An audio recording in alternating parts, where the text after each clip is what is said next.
Well, good evening. Hi. Hi, it's Richard Valle. Yes. So, it's a volunteer dinner, so I think I usually jump on the stage first, right? You're right, Don Ricardo. Very good. Good to have you with us. Good to see you all. So, I guess, unless I hear otherwise, Great. let's kick it off. Mayor, what do you say? Professor Valle, good evening. Thank Good you evening. for joining us this evening. I think we haven't quite gotten this started yet, but I think we are absolutely ready to go right now. And I was muted a minute ago, but I am now going to call to order this special joint meeting of the City Council and the Hayward Redevelopment Successor Agency. This meeting is being held consistent with State of California Executive Order number 29-20 dated March 17th, 2020, and Alameda County Health Officer Order number 20-10 dated April 29th, 2020.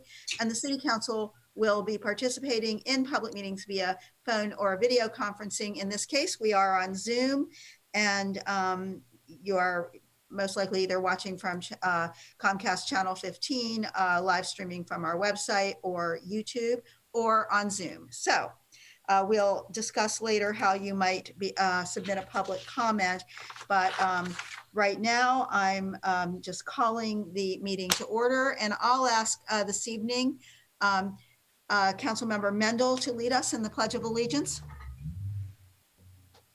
Councilmember Mendel? Thank you, Mayor. So please rise if you are so inclined and join me. I pledge allegiance to the flag of the United States of America and to the republic for which it stands, one nation, indivisible, with liberty and justice for all. Thank you all. Thank you. Madam City Clerk, will you call the roll? Yes, Madam Mayor. Good evening. Councilmember Lamnin. Good evening. I'm here. Thank you. Councilmember Marquez. Present. Councilmember Mendel. Here. Councilmember Salinas. I am here, and I just wanted to let the mayor know that tonight, for some reason, I'm experiencing spotty Wi-Fi. So if I freeze or something, I'll just power right through it. So thank you. Thank you. All right. Thank you for letting us know. We all have our problems now and then. I was just unable to get on Wi-Fi, but we worked that out. So thank you. Thank you. Councilmember Wahab. Here. Thank you. Councilmember Cermeño. Present. Thank you. Mayor Halliday. Here. Thank you. All 7 members present.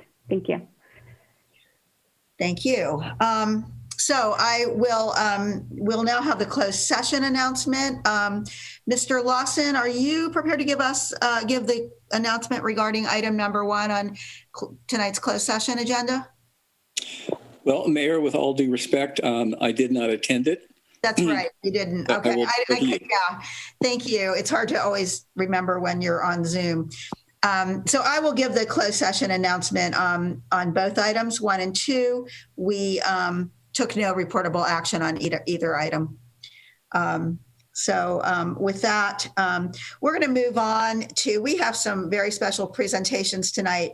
And I think I'm going to flip them in the order that they are now on the agenda, because we are honored this evening to have our Alameda County Supervisor with us. And so let me just start out. This is a recognition of volunteers. And I think, as Supervisor Valle was saying, as I unmuted myself for a little bit while ago, if it weren't for this pandemic and the shelter-in-place orders that we are operating under right now, we would not be having this meeting at all tonight. We would all be on the grounds of St. Rose Hospital in a big tent, having our annual volunteer recognition and awards dinner, and having a really good time honoring the nonprofits in our community and our volunteers. But clearly this year we were not able to have that dinner. We absolutely, intend to go ahead with it next year. It's really ironic that in a year where volunteers throughout this city have stepped up in so many big ways to help people who have been physically and economically impacted by this pandemic, and within the case of our nonprofits, to continue as they have always done to help people experiencing hardship and health problems and inadequate housing and incomes.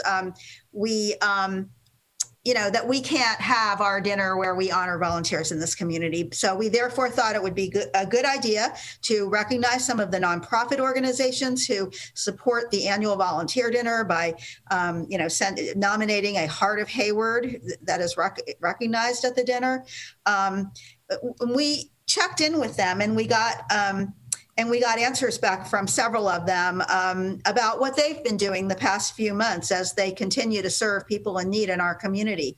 So, and we also want to take this opportunity to thank the many volunteers who have responded to two big citywide programs that were created this year to directly respond to the needs resulting from the pandemic.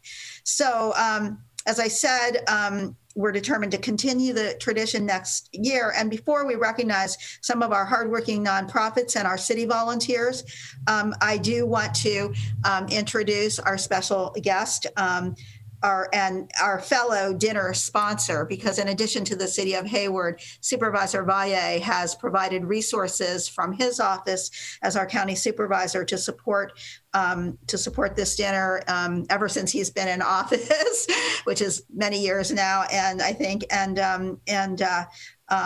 we really appreciate his support in this effort. And so Supervisor Valle, please go ahead. Thank you, Mayor. Well, council members, ladies and gentlemen, and honorees, as you know, this was the brainchild of Gail Steele, our dearest and beloved friend.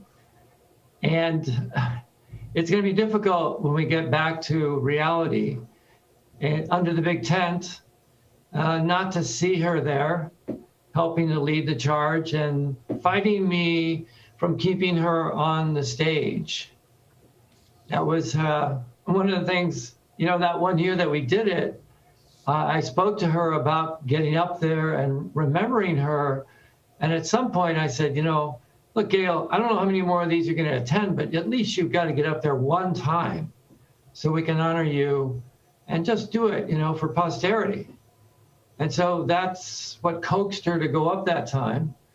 And true to form, she was very modest, very noble, humble, and but I think she accepted the flowers, and she did say a few words, but it was always about somebody else and all the people that she'd always loved in the community.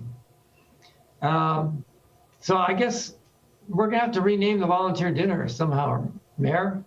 We may consider doing that. I know we have already named the Lifetime Achievement Award after her, and it is now the Gail Steele Lifetime Achievement Award, which she would never accept herself. But we will be working on that. And the committee is still intact. And, we haven't been meeting as regularly this year once the decision was made not to have this year's dinner. But in addition to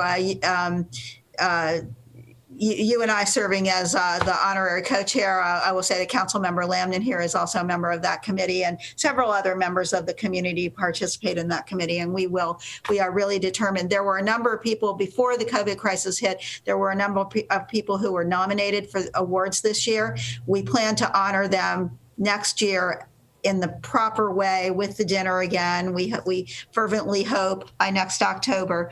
But we felt that this year we didn't even want to try to do that on Zoom and have something different, some different way. So, we do very much appreciate your support and contribution to this dinner too. And I'm sorry we're not all at the St. Rose tent tonight, having a much better time than we probably will at this meeting. But we are going to take some time to recognize volunteers in our community tonight. And with that. And let's not forget Jenny DiMartini, who is the hub of the wheel, and she's done so much, and she is the one who convenes those meetings. We host those meetings at our district office. So thank you, Jenny. I know you're there because I can see your name. You are watching, Jenny, and yes, I had planned to mention her at the end and will, but yeah, she is a stalwart who holds everything together, and I really want to especially thank her for her contribution to what we're doing tonight, because she worked hard to do the outreach to our nonprofits and to collect the results and get them to us so we could do what we're about to do right now. So Ginny, yes, I know you're there, and thank you. Appreciate it. Thanks. There you are. Thank you, Ginny.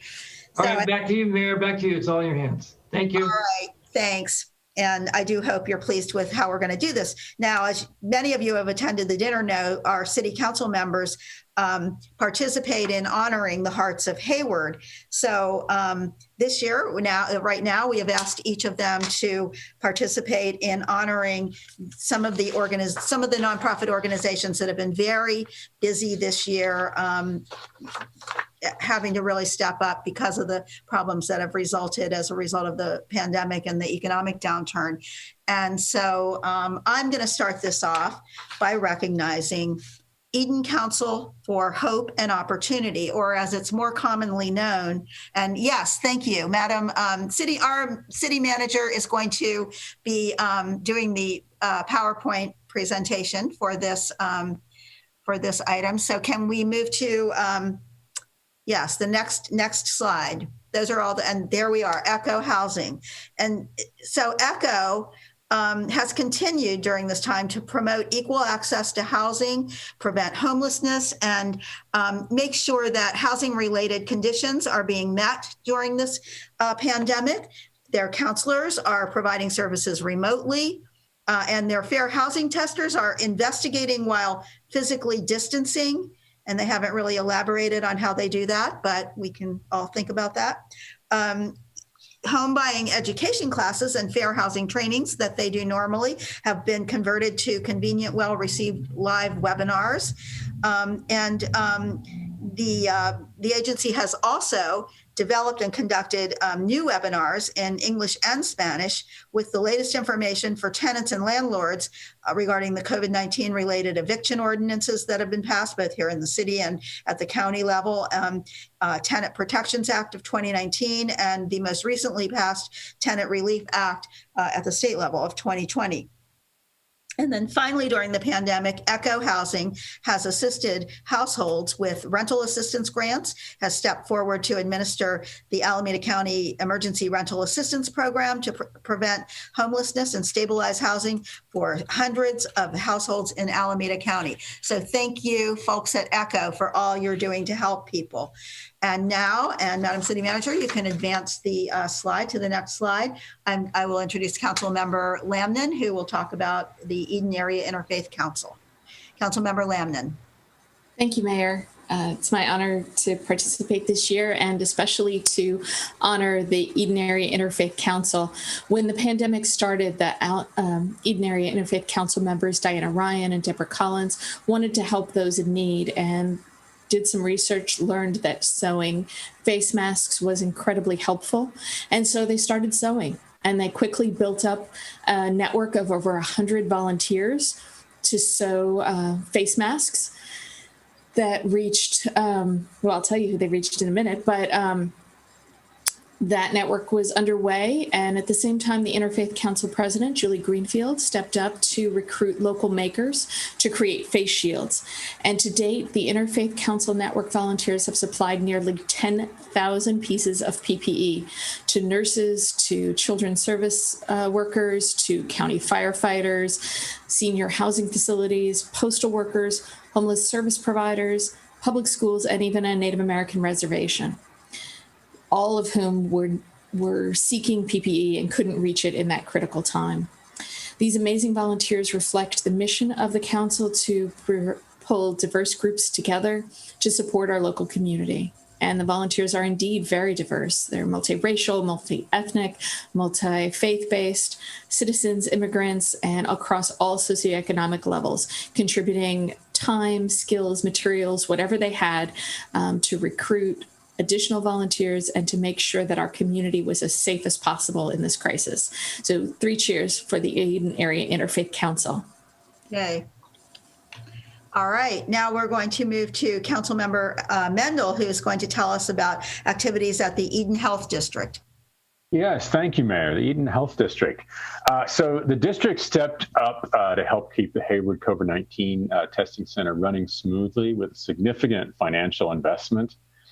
Also, the district distributed personal protective equipment throughout Hayward and printed mask on posters in several languages to be posted at businesses and schools. The district also put out a regular COVID-19 breaking news bulletin to share all the latest local, state, and national, and even international news.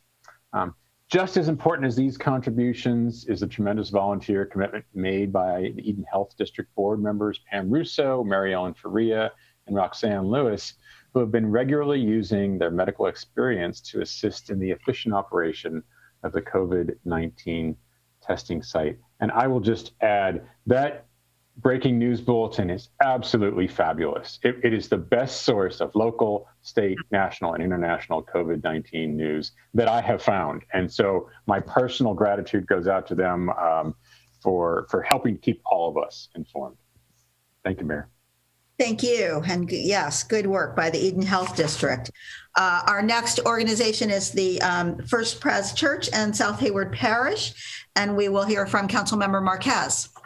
Thank you, Mayor. It's an honor to acknowledge the South Hayward Parish. I'm going to give you some background, but first I wanted to share that I've been able to witness firsthand the dedication of their staff and their volunteers. I've seen them up close work their homeless shelter, their food distribution, case management program. This is definitely a resource in our community that many people know about and cherish. So some information, many of you know this place as the South Hayward Parish. It's now teamed up with First Pres Hayward to continue to serve South Hayward community with much needed critical resources. Through the pandemic, the Patrick Avenue site has continued to provide food through a newly modified drive-through, no contact food pantry throughout the week, increasing from 400 families a week before the pandemic to an average of 800 to 1,000 families per week. Additionally, the site is now home to a winter shelter serving some of the city's most vulnerable citizens that are struggling with homelessness. Finally, through a partnership with Healthcare for Homeless, the site hosts a dental van, clinical case management services for those experiencing homelessness, and these operations continue to offer much needed services while learning daily how to adopt and maintain current safety standards to help those in the greatest need. So I want to personally thank all the volunteers and really appreciate that this service is available to our Hayward residents, and thank them for their leadership and for all the volunteers and staff that have dedicated endless hours to bring these resources to our community. So let's give First Pres Church a huge round of applause. Thank you, Mayor. Too bad we can't really do that at a dinner or in the council chambers, but yes, we do applaud, all of us. Now we're going to move to Council Member Salinas, who actually is going to tell us about two organizations. First, the Friends of Chabot College, and then La Familia. So Councilmember Salinas, are you ready? I am. Thank you. And I wanted to thank the city for acknowledging the Friends of Chabot College Foundation. I coincidentally am the inaugural chair of the board of directors of the foundation. And this year is quite a year, to say the least. As a result of COVID-19, the foundation was quick to respond and to participate in raising and procuring resources to the tune of $340,000 to distribute to students. The COVID-19 occurred in the middle of the semester. And so students needed direct cash grants, they needed Chromebooks, they needed hotspots. And so we were able to respond and connect college students to these resources. These resources would not have been possible if it weren't for some key donors, the Stupski Foundation, United Way Bay Area, Fremont Bank, the U.S. Department of Ed, the CARES Act, and of course the Hayward Promise neighborhood. Of course, the Foundation for California Community Colleges. And, the foundation operates both on foundation dollars, but it also is the recipient of private donations and donations from individuals and families and Chabot College employees. And so I wanted to acknowledge the Friends of Chabot College Foundation and give them a big round of applause. Right. Of course, the second organization is La Familia. La Familia is a long-time neighborhood-based, community-based organization that delivers healthcare and other psychosocial services to Hayward neighbors and Hayward neighborhoods. They are a significant partner with the city of Hayward. And this year, as a result of COVID-19, they partnered with the city, they partnered with the fire department to connect neighborhood Hayward families to COVID-19 testing. Testing was free and it was available to everybody in Hayward and in the Hayward area. La Familia also was the conduit to the Hayward Family Support Grants. These are $500 cash assistance grants that were connected to families in the past several months in COVID-19.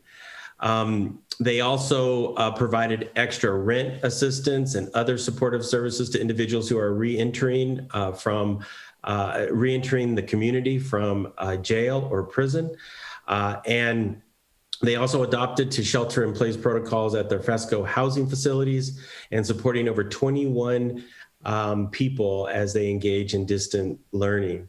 They increased access to counseling and case management by taking services online, and of course, collaborated with other organizations whenever possible to distribute food, masks, and other essential supplies directly to individuals and their families. And I should also say that La Familia and the Friends of Chabot College Foundation, they were instrumental in connecting undocumented students and undocumented families to much needed relief in Hayward. So let's give La Familia a big round of applause.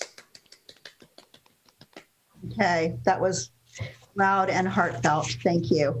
Or it was loud, it was more heartfelt than it was loud, the applause. But and then now we're going to go to Councilmember Wahab, who is going to tell us about Spectrum Community Services. Councilmember Wahab? Thank you, Mayor. I also want to give my thanks to Supervisor Richard Valle for being a part of this, as well as Ms. DeMartini for always being such a pillar of the community in Hayward as well.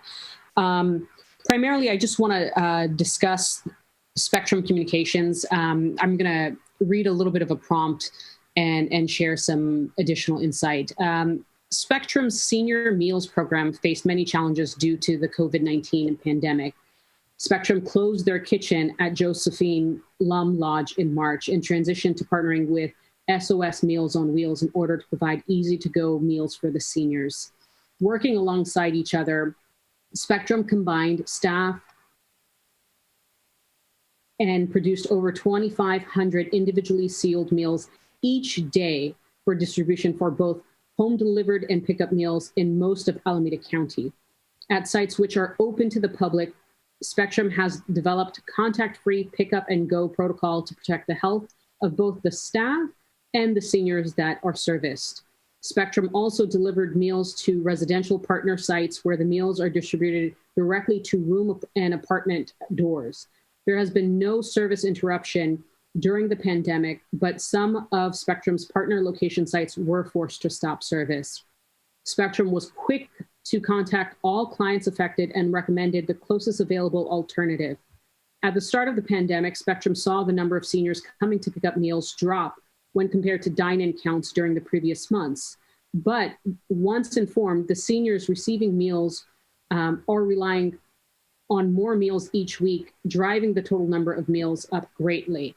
And I just want to highlight that Spectrum actually services the majority of the East Bay, as mentioned, throughout Alameda County. And one of the important factors of Spectrum is that they actually fight against the loss of human bonding, where people slowly disregard relationship and lose a sense of community. Maintaining positive human interactions and relations becomes more prominent and is key to individual and societal health and well-being. And one of the benefits of Spectrum is definitely the fight to eradicate social isolation with our senior communities that are more at risk for COVID-19. And I really want to thank the organization, the incredible, wonderful staff, the fact that they are located in Hayward, and definitely the executive director, Laura Calvert-York, who has been a champion for providing these vital services to the community. So I genuinely just want to send out a heartfelt thank you to the organization, the staff, the volunteers, and I hope that everybody can join me in that. Thank you. Thank you for that. Yes, let's applaud them too. And I think that you made a good point about, especially for the group of people that they serve, seniors who already have issues with feeling isolated. This has been, this has just exacerbated that. But maybe it's given all the rest of us a little more empathy about what it's like to feel that way too. So thank you. And finally, we're going to go to Councilmember Zermeño, who is going to tell us about St. Rose Hospital and what they've been doing during this time. Councilmember Zermeño, are you there? There, I am muted now. I think my dog is quiet now. I want to thank you, Mayor, thank my colleagues for recognizing all these great organizations. Don Ricardo and Jenny, thank you for being with us. And as a member of St. Rose Hospital Foundation, I'm happy to present a snapshot of what our community hospital means to our community. It has cared for our community during the 2020 pandemic, as it has since 1962, 2 years before I even actually came to the United States, and always with respect, compassion, and professionalism. Their administrative leadership, physicians, nurses, and staff work around the clock daily to devise solutions for unprecedented questions and concerns, caring for the scared and sick, even while risking the health and safety of themselves and loved ones. St. Rose Hospital achieves this momentous task while being a standalone safety net hospital serving Alameda County. When my wife came down with the big C, actually Kaiser Hospital sent her to St. Rose to finish her treatment. So we have a personal relationship with St. Rose. Each and every service has remained open at St. Rose during this pandemic, and that is tremendous. St. Rose continues to serve all who come to their door for care, including those who are unable to pay, like one of my cousins. I thank you all at St. Rose, and I thank you for recognizing St. Rose. Thank you. And thank you all. And we can't clap together, but, one big applause for all of those organizations and all the others who didn't respond to the outreach, but I know are out there helping people during this time. So now we're going to recognize the two city programs that we've established to help people during this time and the volunteers that have volunteered for those programs. So the first one actually is going to be not the one we're looking at right now, which seems to be the food distribution, but yes, there you go, the COVID-19 testing sites. And, this is something where Hayward really jumped out of the gate faster than almost anybody in the country to establish and start testing people for this disease. On March 23rd, 2020, they established the nation's first free city mobilized COVID-19 drive-up testing site just 12 days after declaration of a local emergency regarding this emerging global pandemic. The fire department worked diligently to partner with Hayward Police Department and several community organizations, including United Ambulance, Chabot College, and Global Support Development, the nonprofit La Familia, and I know also the Eden Health District also has lent a hand in that. And So to achieve the goal of getting as many people tested, and there were long lines for these tests throughout this period, there have been, they filled 265 volunteer shifts, amounting to 2,552 hours volunteered, 35,323 total tests processed. And that was as of September 24th. So it's even more now. And I really have to give a shout out to our Fire Chief, Garrett Contreras, who just jumped on this and worked very hard to get it up and running, as well as his team, and not only our fire department here, but their union organization, Hayward Firefighters 1909, put in an amazing amount of work, including volunteer work, to achieve this effort. And for this and the next program we're going to talk about, I also want to mention our maintenance services department under Todd Ruhlman, who has his team has been very instrumental in organizing, traffic control at both of these sites during this period. So the next one we're going to talk about is the no contact food distribution program, and I'm going to ask if our the program specialist in the city manager's office, Zach Ibadi, are you with us this evening, and can you join us here? Yes. Good evening, everybody. As Mayor said, my name is Zach Ibadi. I'm program specialist in the city manager's office. It's my honor to actually talk about some of the volunteers in our no contact food distribution site. So on April 30th, we launched a drive-through distribution site for the community members in need, thanks to a partnership between the State of Hayward, Alameda County Food Bank, and Chabot College. Now, we've actually had 2 sites since we've started. That would not have been possible if it wasn't for the amazing volunteers we had in our community. So in our 20-30 weeks of doing this program, we've had over 549 volunteer shifts filled, 1,757 volunteer hours served, over almost 11,000 families have been served. And actually, I have a new number. So this presentation shows one number. As of today, we've actually given out over 540,000 pounds of food to our community. And this would not be possible if it wasn't for volunteers, which is amazing. They are working extremely hard to get this done.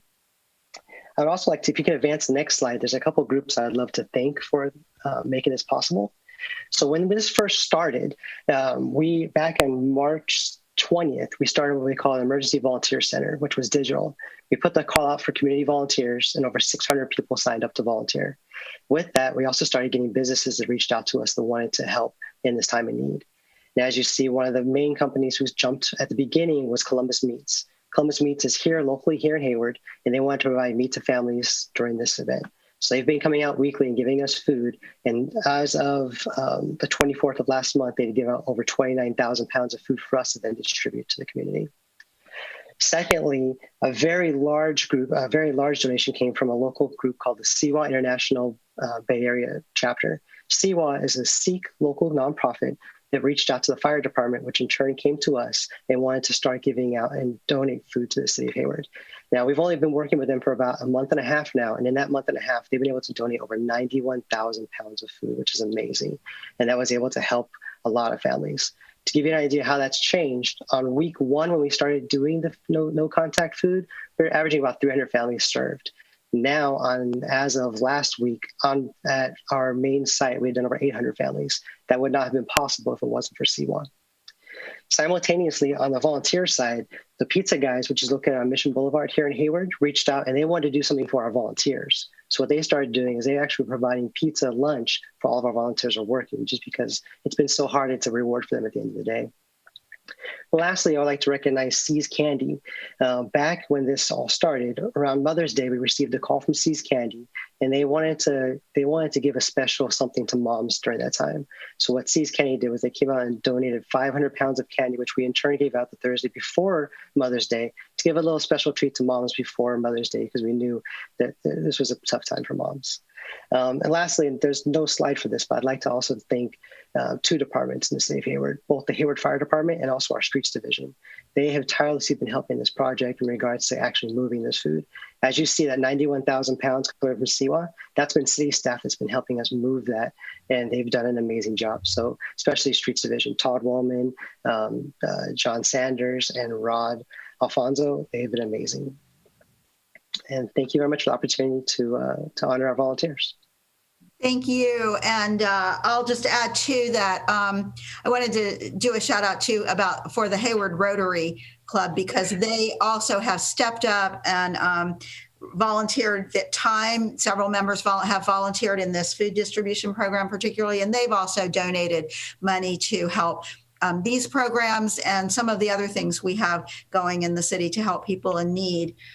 So they deserve mention too. And I will say that my husband and I have had a chance to witness the food distribution operation firsthand, and spent a few mornings volunteering there with that. Not nearly as many as a lot of your other more regular volunteers, I think, but it was quite something to see how that operation has gone. I mean, can you imagine 700 cars coming through? We were serving, I think, as many as 15 people at once with the different stations and the different lines of cars. And, quite an operation. And Zach, you get a lot of credit here for overseeing that food distribution, because it is really something to see. So in closing, I just want to, again, thank everybody involved in all of these efforts and all through the city. This is what we do, though. When you're a community like Hayward, we're the heart of the Bay, and we have a heart, and so many people have stepped up in so many ways to help, from helping your neighbor or your good friend who, just needs help with groceries or something, to, some of these regular volunteering stints that people have just come back week after week.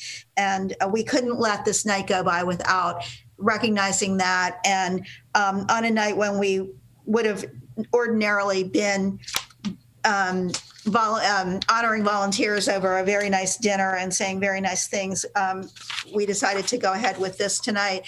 Again, I want to thank Jenny DiMartini for her contributions to this presentation and to organizing the dinner each year. I want to thank the volunteer dinner committee for their input, and we all hope that we will see everyone around this time next year back under that big tent, where we will be properly honoring the people who are supposed to be honored this year for these annual awards. So see you next year. And thank you, everybody, for your contribution to this presentation.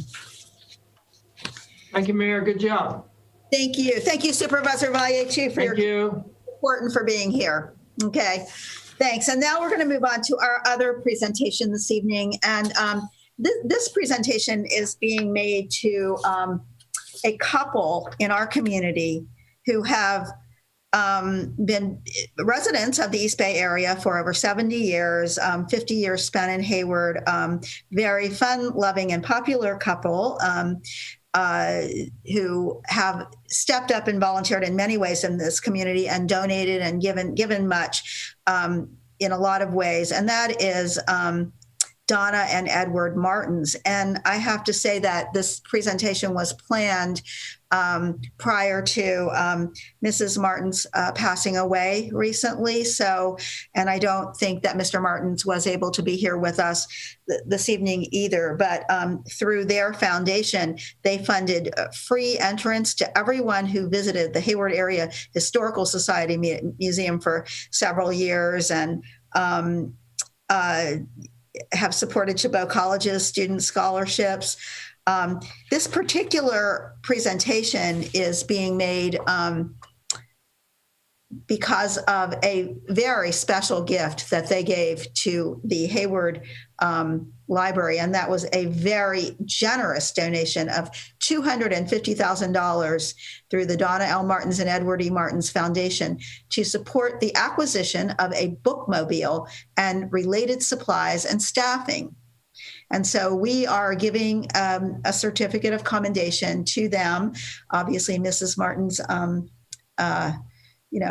is sadly not here with us to actually receive this at this point. But whereas this is being presented to them for this $250,000 contribution, and whereas Edward Martins began working as an attorney in Hayward in 1952 after receiving his law degree from the University of San Francisco, and he continues to practice in Hayward, whereas he served on the Southern Alameda County Bar Committee to bring the branch of the Superior Court to Hayward as the director and president of the Hayward Chamber of Commerce, president of the board of Chabot College Trustees, chairman of the Chabot Must Grow Committee, and president of the Alameda County Bar Association, whereas Edward and Donna lived in Hayward for many years before moving to Danville, but continue to support education in the city of Hayward, whereas Edward Martins heard about the challenges faced by many Hayward residents in getting to one of the 2 Hayward Public Library locations and the benefits of having a mobile branch, and offered to support this project. And whereas Edward and Donna agreed that the donation could also be used to pay for supplies, equipment, staffing, and support for the bookmobile. And whereas their impact on the well-being of children and adults of this community will continue to be felt for years to come, particularly given their kind and conscientious interest in the community's success. And whereas they have demonstrated outstanding leadership, a desire to better the future of our youth, and an unyielding dedication which this community has greatly treasured. Therefore, I do hereby, as the mayor of the city of Hayward, hereby commend Edward and Donna Martins for their generosity and untiring dedication to the Hayward community, express sincere appreciation and gratitude for their valued contributions to making Hayward a better place to live, work, and play, and extend to them our gratitude and congratulations. And I do have a certificate to pass, proclamation to pass on to Mr. Martins when he's able to join us, or when I'm able to meet with him and pass it on to him. And we will be adjourning tonight's meeting in Donna Martins' memory. So keep them in your thoughts, keep Mr. Martins in your thoughts. And I know that we all are sad to hear of the news, but for years to come, I think our families and children will be very much enjoying the benefits of that bookmobile. So thank you. And I want to thank our library director, Genty, for suggesting this and for handling all of the details about the bookmobile. So with that, we're going to now move on to public comments this evening. So Madam City Clerk, this is your opportunity right now to comment on items that are not otherwise on our agenda this evening. So I would say that if you have raised your hands in Zoom and you don't want to speak and you don't want to make a public comment, but you want to speak on something that's on the agenda, lower your hand for now and only raise your hand if you want to make a public comment on something that is not otherwise on our agenda. Madam City Clerk, do you want to add to that? And do we have anyone wishing to make a public comment? Yes, Madam Mayor, thank you for that. We have 2 requests to speak, but before I allow them to speak, I just want to make the announcement that we normally do at the beginning of public comment. And that is that if you wish to speak, if you are using the Zoom application, please click the raise hand function and your name will be called. If you are dialing in, press *9 to raise your hand and use the *6 to unmute. Your area code and last 3 digits of your phone number will be called when it's time for you to speak. When called to speak, please begin by stating your name and limit your remarks to 3 minutes. And after saying that announcement, I'd like to confirm that we still have, now we have 3 members from the public. And the first one that I have, in one moment, please the first person is Vanessa Sad. And if you could please go ahead and unmute. Hello, can y'all hear me? Yes. Awesome. So I need to say 2 things in my 3 minutes. First, Councilmember El Mendel, your room continues to give me horrible vibes. I just need to say that. Also, first time ever, y'all said my name incorrectly. I won't take it personally. Okay, moving past this, I just want to thank you so much all for being here. Thank you for the shout out to St. Rose Hospital, the mark of my birth coming up in 2 weeks here. You don't need to know that. You all did a really fantastic job last week, unanimously supporting Prop 15. So I do need to acknowledge that. A lot of folks will always talk about our ins and outs and how we all can't just get along. But like San Francisco, there are times where we do need to unanimously come together. So bravo to you all. I think for a lot of you folks here, when you are not campaigning for your friends and other propositions, including Yes on 15. I think we need some love and show some love for Measure 00, y'all. I haven't heard anything yet, and I think you all also unanimously supported this at council. So I do want to see some love there, okay? Yeah, take some notes on that one too. And I do want to make note of our legislative new business tonight. I'm not going to be here, so I do want to share some also further love for widening our bike lanes, lighting mission, and echoing the sentiments of Susie, who delivered the e-comment through the agenda packet. And lastly, I think it would behoove us all to remind folks that we do have some work to do right after the election, which includes radically transforming policing here in our city and what that can look like. So what that should be looking like, folks, is going to be some pilot programs. It's going to be looking like not only defunding the police, but actually leading the way in terms of our response and who is responding. So we can do as they say, as goes San Francisco, so goes the nation. But if we're going to follow for commissions for all, we're going to follow on no fault evictions throughout the rest of 2020, 2021, we must also lead when it comes to what we do to ensure safety for all. So I bid you all a good night and thank you for our back-to-back legislative actions on these propositions. Thank you. Madam City Clerk, you're muted, but. There we go. Thank you very much. Our next speaker is Glenn. If you could please go ahead and unmute. Good evening, members of the council and staff and members of the public. My name is Ro Aguilar. Glenn is my husband. We are the appellants on the Mission Village development, which I was hoping at the Holiday Bowl site, the Mission Village at the old Holiday Bowl site. And I was hoping that we would be reviewing that tonight because I wanted to point out what a poor excuse for a sustainable transit development that property is. And I'm only speaking tonight about the Mission Village development. So I want to make that clear. Mission Village development has little to do with economic sustainability and very much to do with pleasing a small group of not in my neighborhood activists. Mission Village will be a monument to this city's council's unwillingness to advocate for and provide equal opportunity housing to the Hayward community, including essential workers. They cannot afford it. As a resident of Fairway Park neighborhood, I will be sad each time I see only high-end housing on that site. Now, going forward, I'm going to be a little more optimistic. I urge the continuing and new City Council to act on the housing crisis and convene a work session in early 2021 to review the strategic roadmap, which includes a housing work plan.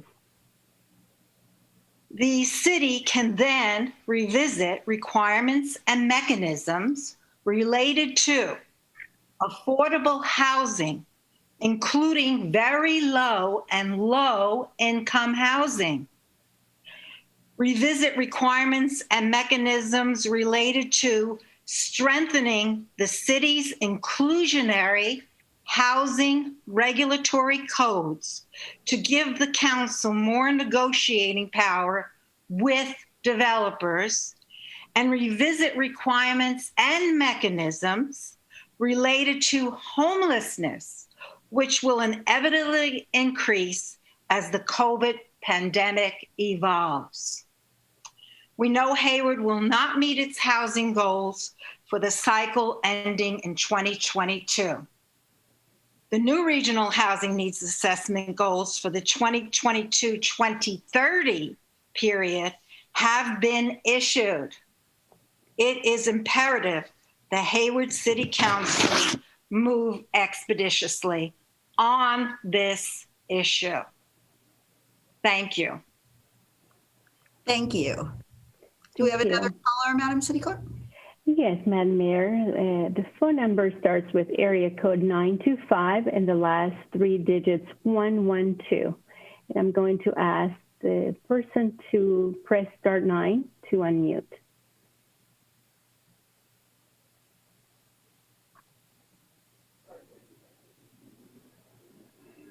Hello? Star 6. Yes, there you go.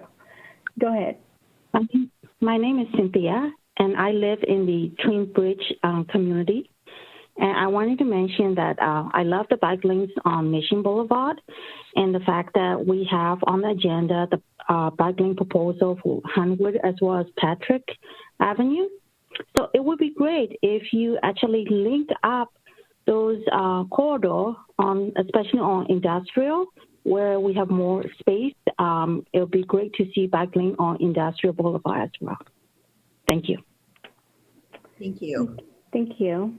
That actually was on the item that we have coming up, but okay. Is there anyone else? At this moment, no, Mayor Halliday. That was the last speaker. Thank you. Okay, thank you. And I'm going to go ahead and close public comments. That brings us to our action items this evening. These are items 1 through 9 on our agenda. And I would ask first, are there any council members who want to pull any of these items from the agenda? Mayor. Councilmember Mendel?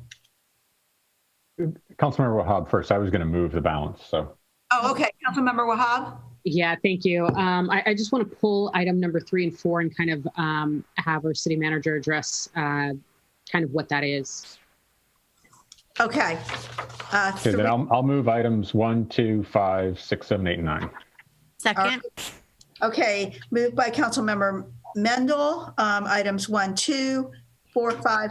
I'm sorry, 1, 2, 5, 6, 7, 8, and 9. And seconded by Councilmember Marquez. Madam City Clerk, will you call the roll? Yes, Madam Mayor. And I just wanted to make sure that we don't have any public speakers on those items. Oh, yes, I'm sorry. Yes, I thought we might have had one on item number 4, which is one of the ones we pulled off. Do we have any public speakers on any of the other items? Yes, we do. Okay. Well, I see a hand Well, raised. I think he may be wanting to speak on item number 4. Can we? Okay, all right. So this is for consent calendar.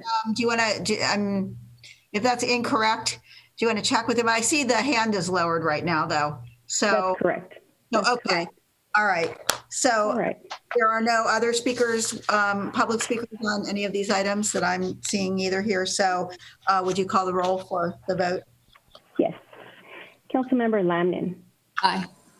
Councilmember Marquez. Yes. Councilmember Mendel. Yes. Councilmember Salinas. Yes. Thank you. Councilmember Wahab. Yes. Councilmember Cermeño. Yes. Mayor Halliday.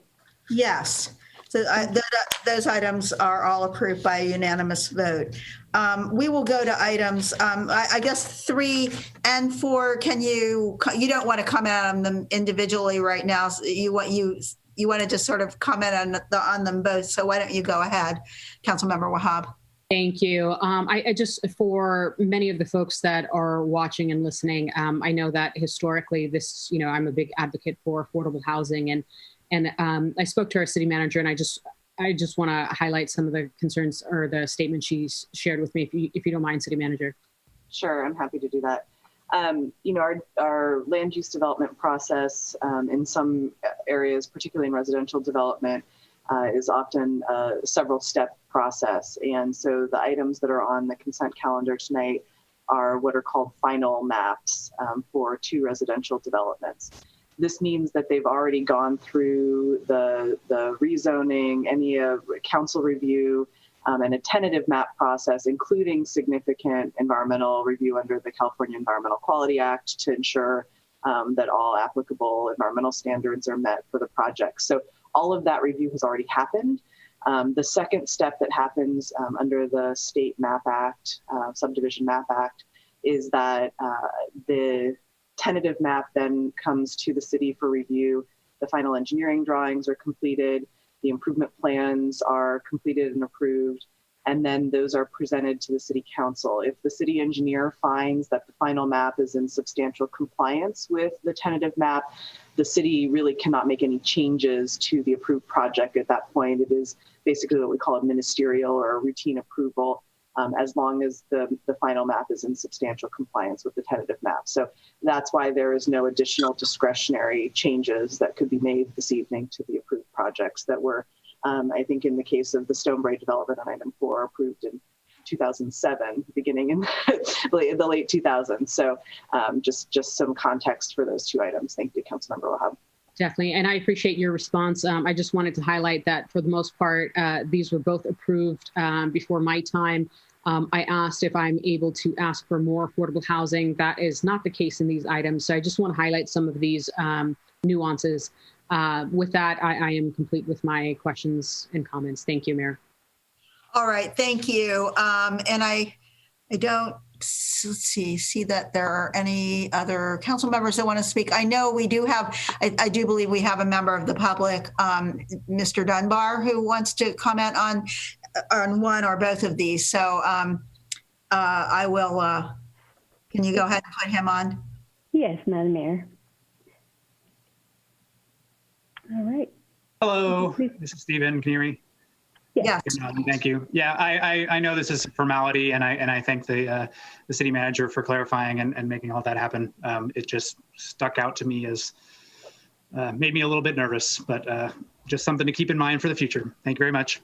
We will do that. Thank you. And Mayor, if you don't mind, I know Mr. Dunbar had some concerns about the wildland fire potential hazard of the Stonebrae development. I know our fire chief is online. If I think he'd be happy to talk about some of the mitigation measures that have been taken there and that were approved as part of the project, if the council would like to hear from him. Sure. Why don't we hear from him? Because I know Mr. Dunbar had sent us an email earlier about that. Go ahead, Chief Contreras. Good evening, Madam Mayor. Yes, we did take a look at it after receiving the communication this afternoon. This was reviewed in 2019 to the most current of standards. There is a conditions of approval that has been submitted to and part of the approval process, those conditions of approval, and they do meet the highest wildland urban interface standards, including improved envelope, improved construction materials, as well as the increased water supply that we require of the Stonebrae development across the entirety of the ridgeline, where we have a water supply that sometimes people ask, why are those hydrants there? They're there for that particular purpose. So as part of the master plan decision in 2007 has been updated to 2019 standards and agreed upon by the builder. Okay, thank you for that. And Mr. Dunbar, yeah, I think, did you have anything to add? I think you did have a little time left, but I think you made your comment. So not seeing you unmuting yourself. So we will move on now. Is there, I'm complete. Thank you. Okay, thank you. And so. Mayor, I'll move item 3 and 4. That's Councilmember Mendel. Okay. Is there a second? Second, Mayor. Councilmember. Okay. Items, well, we can vote on them together because I don't, so items 3 and 4 have been, I mean, that's okay with you too, right, Councilmember Wahab? Yes. Okay, so items 3 and 4 have been moved by Councilmember Mendel, seconded by Councilmember Marquez. Madam City Clerk, will you call the roll? Yes, Madam Mayor. Councilmember Lamnin. Aye. Councilmember Marquez. Yes. Councilmember Mendel. Yes. Councilmember Salinas. Yes. Councilmember Wahab. Yes. Councilmember Cermeño. Yes. Mayor Halliday. Yes. And those two items are also approved by a unanimous vote. Thank you. So thank you. And now we will move on to item number 10, legislative business. And this regards Huntwood and Patrick Avenues, complete streets, adoption of a resolution approving complete streets improvements. And I think we're going to start off this one with a report from our Public Works Director, Mr. Ameri.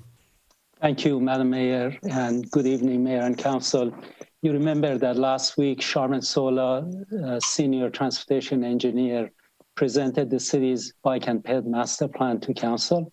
Charmin is here again this evening to present the project for Patrick Avenue and Huntwood Avenue in accordance with the new bike and ped master plan and the city's complete street policy.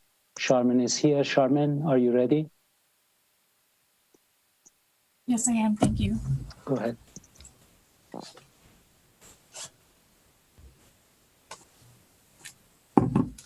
Can everyone see this okay? Yes. Yeah. I can. I hope everyone can.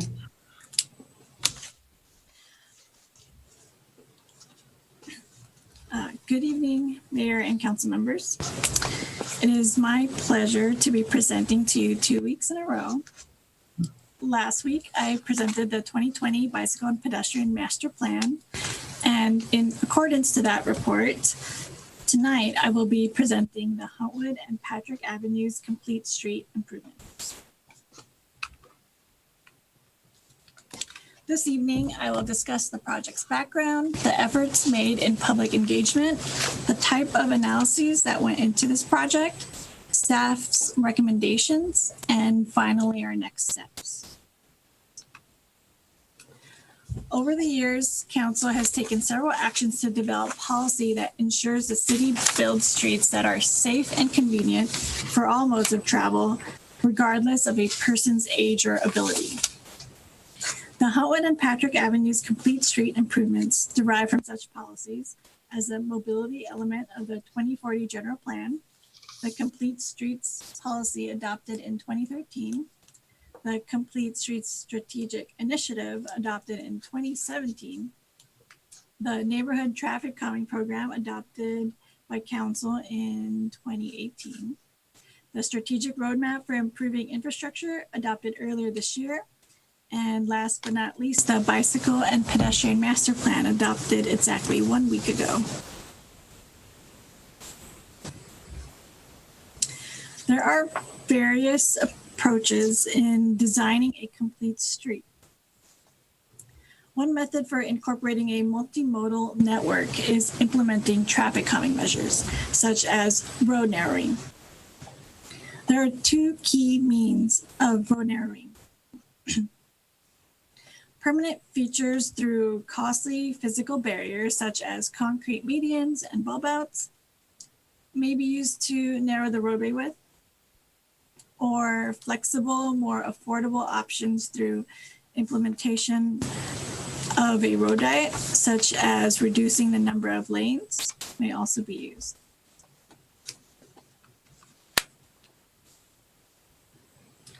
The manner in which the improvements for Hayward and Patrick Avenues were determined followed the precedent from approved Hayward projects, such as the Mission Boulevard Corridor Improvement Project Phase 2, which was completed late last year. And both Mission Boulevard Phase 3 and Main Street Complete Street projects, whose road diet designs have been approved for implementation. All of these projects took a complete streets approach through repurposing vehicular lanes for enhancing the road for all users. Now I will quickly touch base on the efforts that were made in public engagement. Since the start of the pandemic, staff has made great efforts in engaging the public with this project. over 7,200 postcards were mailed to addresses in the project vicinity. Information was advertised through various social media forums such as Instagram, Facebook, Twitter, and Nextdoor. The postcards and social media posts included details for submitting feedback and the link to the project webpage. Additionally, an article in the Hayward Stack was published and emailed to approximately 70,000 subscribers on the email distribution list. The public was advised to email feedback for the improvements to huntwoodfeedback@hayward-ca.gov or to patrickfeedback@hayward-ca.gov. Staff received several emails of valuable feedback for the complete street improvements. Staff took public feedback seriously. The most common concerns expressed by the public were related to congestion, northbound queuing lengths at the Huntwood and Industrial traffic signal, safety, emergency vehicle access, and difficulty making turns. Staff studied these concerns to determine the most appropriate complete street improvements for both corridors. Now I will discuss the analyses of these analyses that were conducted for these corridors. There are prior studies, such as the recommendations to improve pedestrian and bicycle safety for the Tennyson Road corridor, that included specific recommendations for Patrick Avenue, prepared by UC Berkeley's Safe Transportation Research and Education Center, as well as the 2020 Bicycle and Pedestrian Master Plan adopted by Council last week. Also, I'd like to thank Councilmember Zermano again for attending the walk audit for the Tennyson Road corridor. If you hadn't noticed, he makes a small cameo on the cover of the report at the top right of the slide there. Right there. Prior to completing in-depth analysis for traffic control recommendations, staff goes through a traffic engineering checklist, which includes looking up the number of previous requests received, reviewing the corridor's average daily traffic volumes and speeds, the number and type of collisions, existing conditions, pedestrian volume, and locating primary grade schools in the area.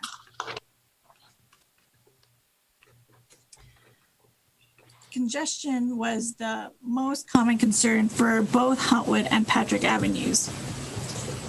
National guidance suggests that streets with an average volume under 20,000 vehicles per day are appropriate for reductions to single lanes per direction without a feasibility study.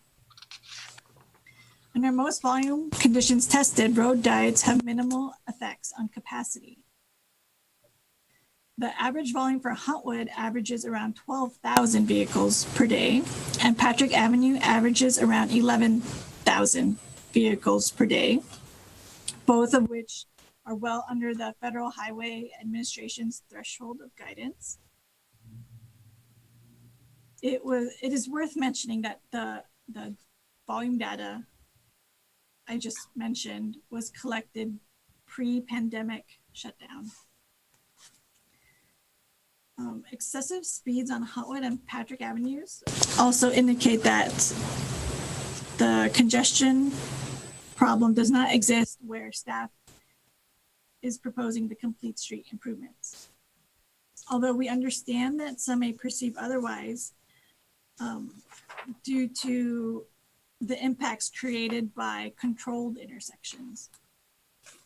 In fact, what is most attributed to the perception of congestion on these corridors are the existing inefficient signal timing and lane assignments at intersections. However, modifications at the signalized intersections on Huntwood and Patrick Avenues are not feasible without high-cost signal equipment upgrades. It is important to note that congestion in general does not occur mid-block on a corridor, which is where the lane reduction is being proposed. But congestion typically occurs at controlled intersections, which are remaining unchanged for this with this project for the most part. Here we see an example of an unchanged intersection as part of this project. Existing conditions show that northbound Huntwood at Tennyson has one left turn lane, one through lane, and one right turn lane. Proposed improvements also show that northbound Huntwood at Tennyson has one left turn lane, one through lane, and one right turn lane.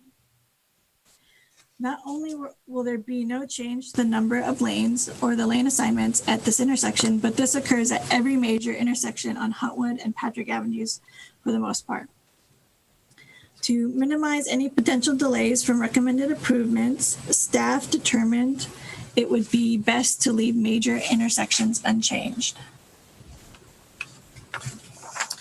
Another concern from the public was queue lengths at signals, but specifically northbound Huntwood Avenue at 2 coordinated signals at Industrial Parkway and Sandoval Way.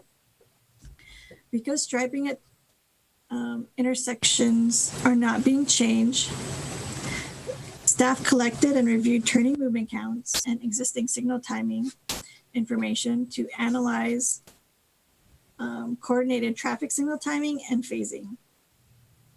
It was determined that the signal equipment at these 2 intersections are currently inadequate to modify signal timing and phasing. Consequently, staff is applying for Caltrans Highway Safety Improvement Program grant provided to fund new signal equipment at these intersections.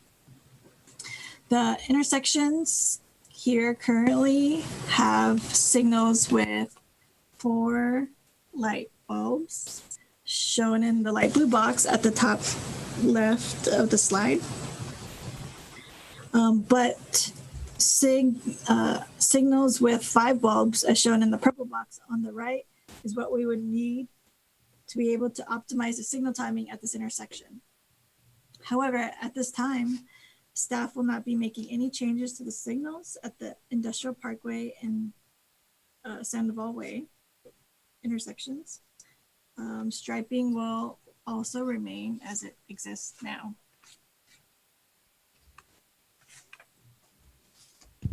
Some members of the public expressed a concern for safety. As part of the safety analysis for this project, staff reviewed 5-year Hayward Police Department collision reports to identify the most common collision types and violations.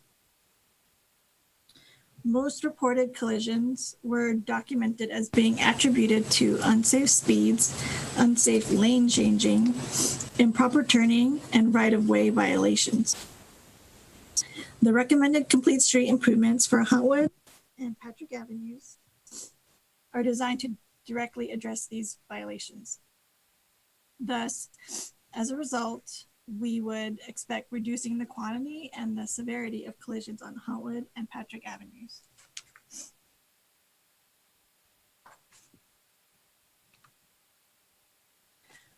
Other members of the public expressed a concern for emergency vehicle access. Both the police and fire departments have proposed complete street improvements and expressed no grief over the design, especially considering that the proposed roadway configuration already exists throughout the city, such as on Huntwood Avenue between Schaefer Road and Gadding Road, Santa Clara Street between Elmwood Lane and El Dorado Avenue, and Skywest Drive south of A Street.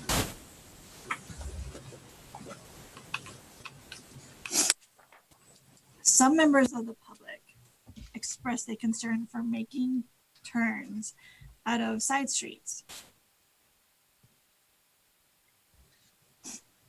Residents cited difficulty with making left turns out of side streets and onto main streets with the existing 4-lane roadway configuration. However, the complete streets improvement will improve local access since motorists making left turns from the side streets will only need to scan for a break in traffic in 2 lanes as opposed to 4 lanes. Now I will discuss the project recommendations. Before I dive into the project recommendations, I would like to acknowledge that reaching full consensus is always a positive solution situation, and staff makes every effort to achieve this, as well as adhering to council policies. However, full 100% consensus is almost nearly impossible to reach. Sometimes staff has to make difficult recommendations that not everyone supports. However, staff understands the trade-offs and implications of this recommendation and found a reasonable optimum balance. The Patrick Avenue Complete Street improvements extend to the full pavement improvement project limits from Schaefer Road to Tennyson Road. In fact, paving on Patrick Avenue has already been completed and awaits approved complete street plans. Although intersections within these limits have been repaved, there will be no change to the lane assignments at major intersections for the most part. As you can see, the existing conditions on Patrick Avenue for the majority of the corridor, and each has 2 lanes in each direction with parking on both sides. The recommended complete street improvement is to repurpose 1 lane in each direction to accommodate a Class 4 separated bicycle facility.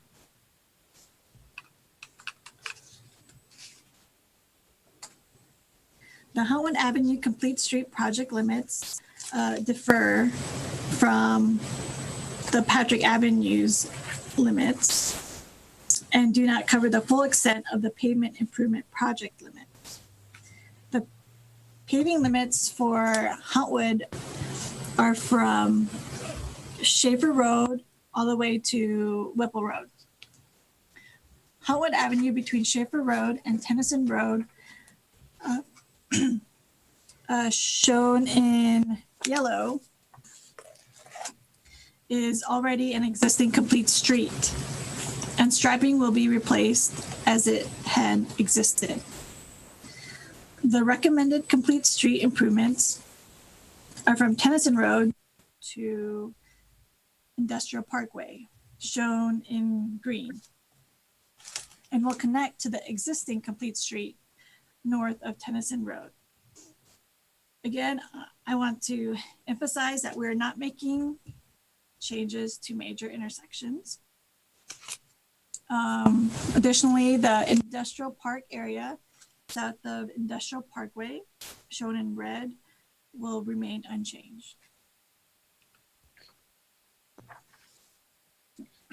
Because of the varying roadway widths on Huntwood Avenue, there are 4 different recommended cross-sections.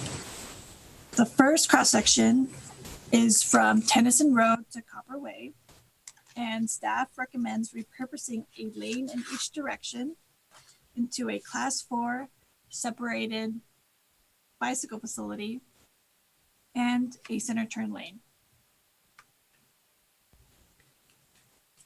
The second cross-section differs from the first because parking from Copper Way to Folsom Road does not exist. And staff recommend a travel lane in each direction to accommodate a Class 4 separated bicycle facility and a center turn lane.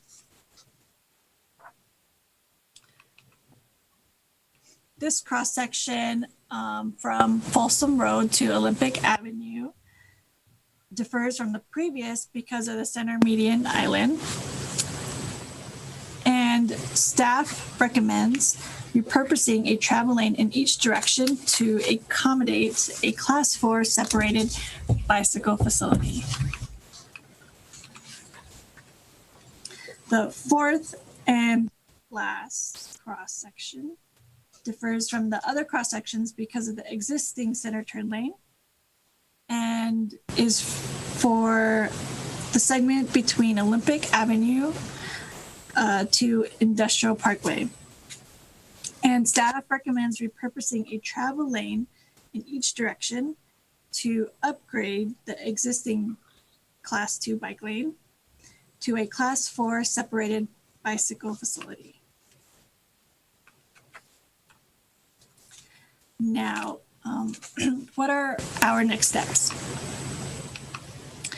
Both Huntwood and Patrick Avenues have completed repaving. Next, these roadways will be repainted as recommended, pending council approval. Otherwise, the roadway will be repainted as its pre-existing condition. Staff has also received a grant earlier this year awarded by the Metropolitan Transportation Commission for complete street improvements on Patrick Avenue and Gadding Road. This grant project is intended to complement and supplement the recommendations on Patrick Avenue made today, as well as create a complete street on Gadding Road all the way to Harder Road. This concludes my presentation on the Huntwood and Patrick Avenues complete street recommendations tonight. Thank you. I'm available to answer any questions. Okay, and the picture we're looking at is not either Huntwood or Patrick Avenue. I just want to point that out to everybody with all that traffic there. That looks like downtown. But with that, let me ask if there are any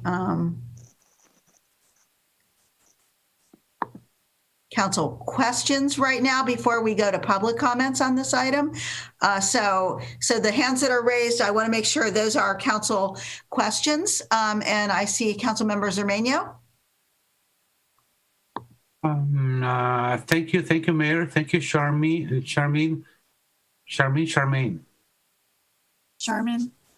Okay, sorry. I don't know if it's my computer or your audio system, but on occasion it goes in and out. So I'm not sure if it's something the connection. 3 quick questions. There were a couple of emails from some residents who are very concerned about these problems. And my question is, every time we get an email to staff on something negative, do we actually answer that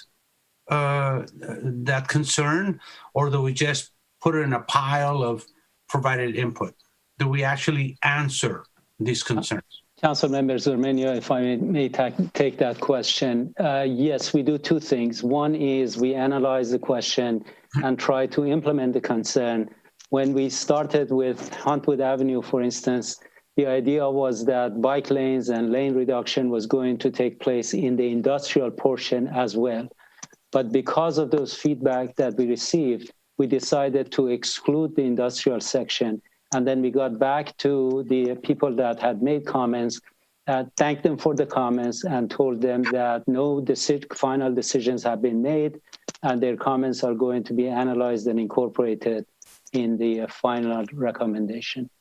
All right, yes, and I did hear from Charmaine, some of the comments were addressed, but I just want to make sure that the residents are also that we respond to the residents. Okay, good. I like the idea of that third caller earlier about an industrial boulevard bike lane. Is that something that's in the future?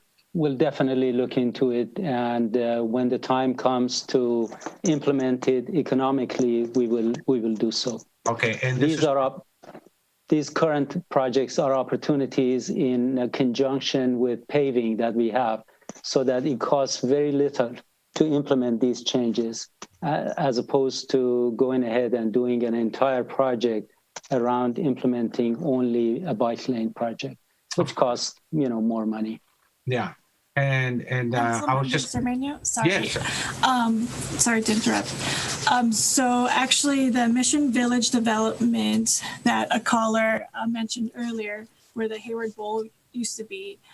That development is, as part of a condition of approval, we asked them to install a class 4 bicycle facility on industrial, but that's just only for the first block from Mission to the next block.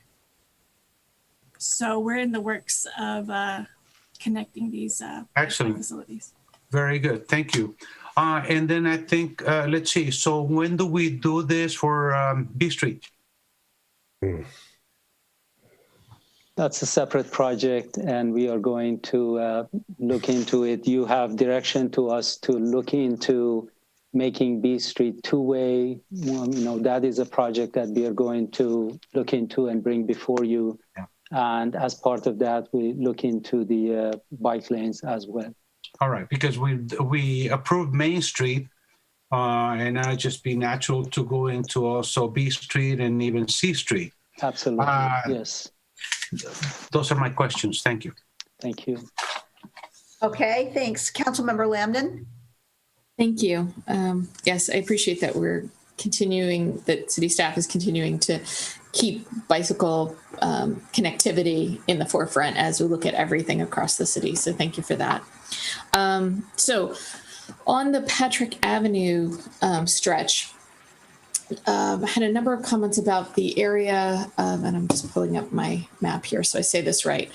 The Tennyson to Roosevelt stretch, which is that first sort of initial from the freeway to that first stop sign. And that stop sign is kind of harrowing to begin with. So two questions there. One is, was there consideration of keeping that section two lanes in each direction, or at least 2 lanes I'm not good with the east-west, sorry, but the entering into Patrick from Tennyson.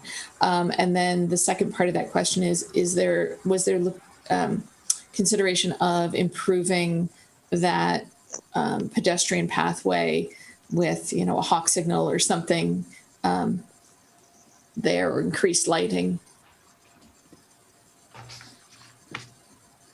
Carmen, you take the first part, I take the second one. As I mentioned earlier, but maybe my mic was cutting in and out.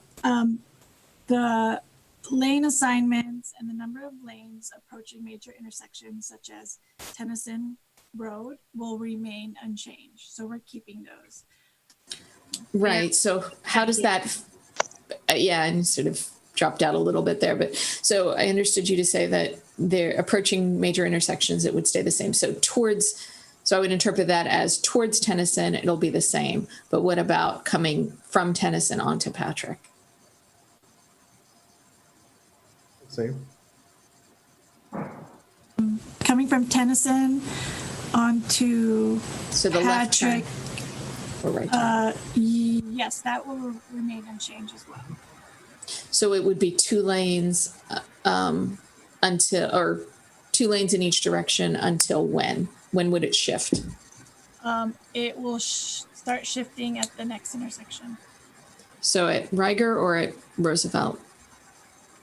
I don't know if you have the map, but I don't have the map in front of me. Okay. But I also do want to touch base on the hawk signal. So I mentioned that we received a grant from the Metropolitan Transportation Commission, and they have awarded us $500,000 to do complete street improvements on Patrick Avenue and Gadding Road. And so we are expecting to use that grant to supplement any improvements we can do now. Okay.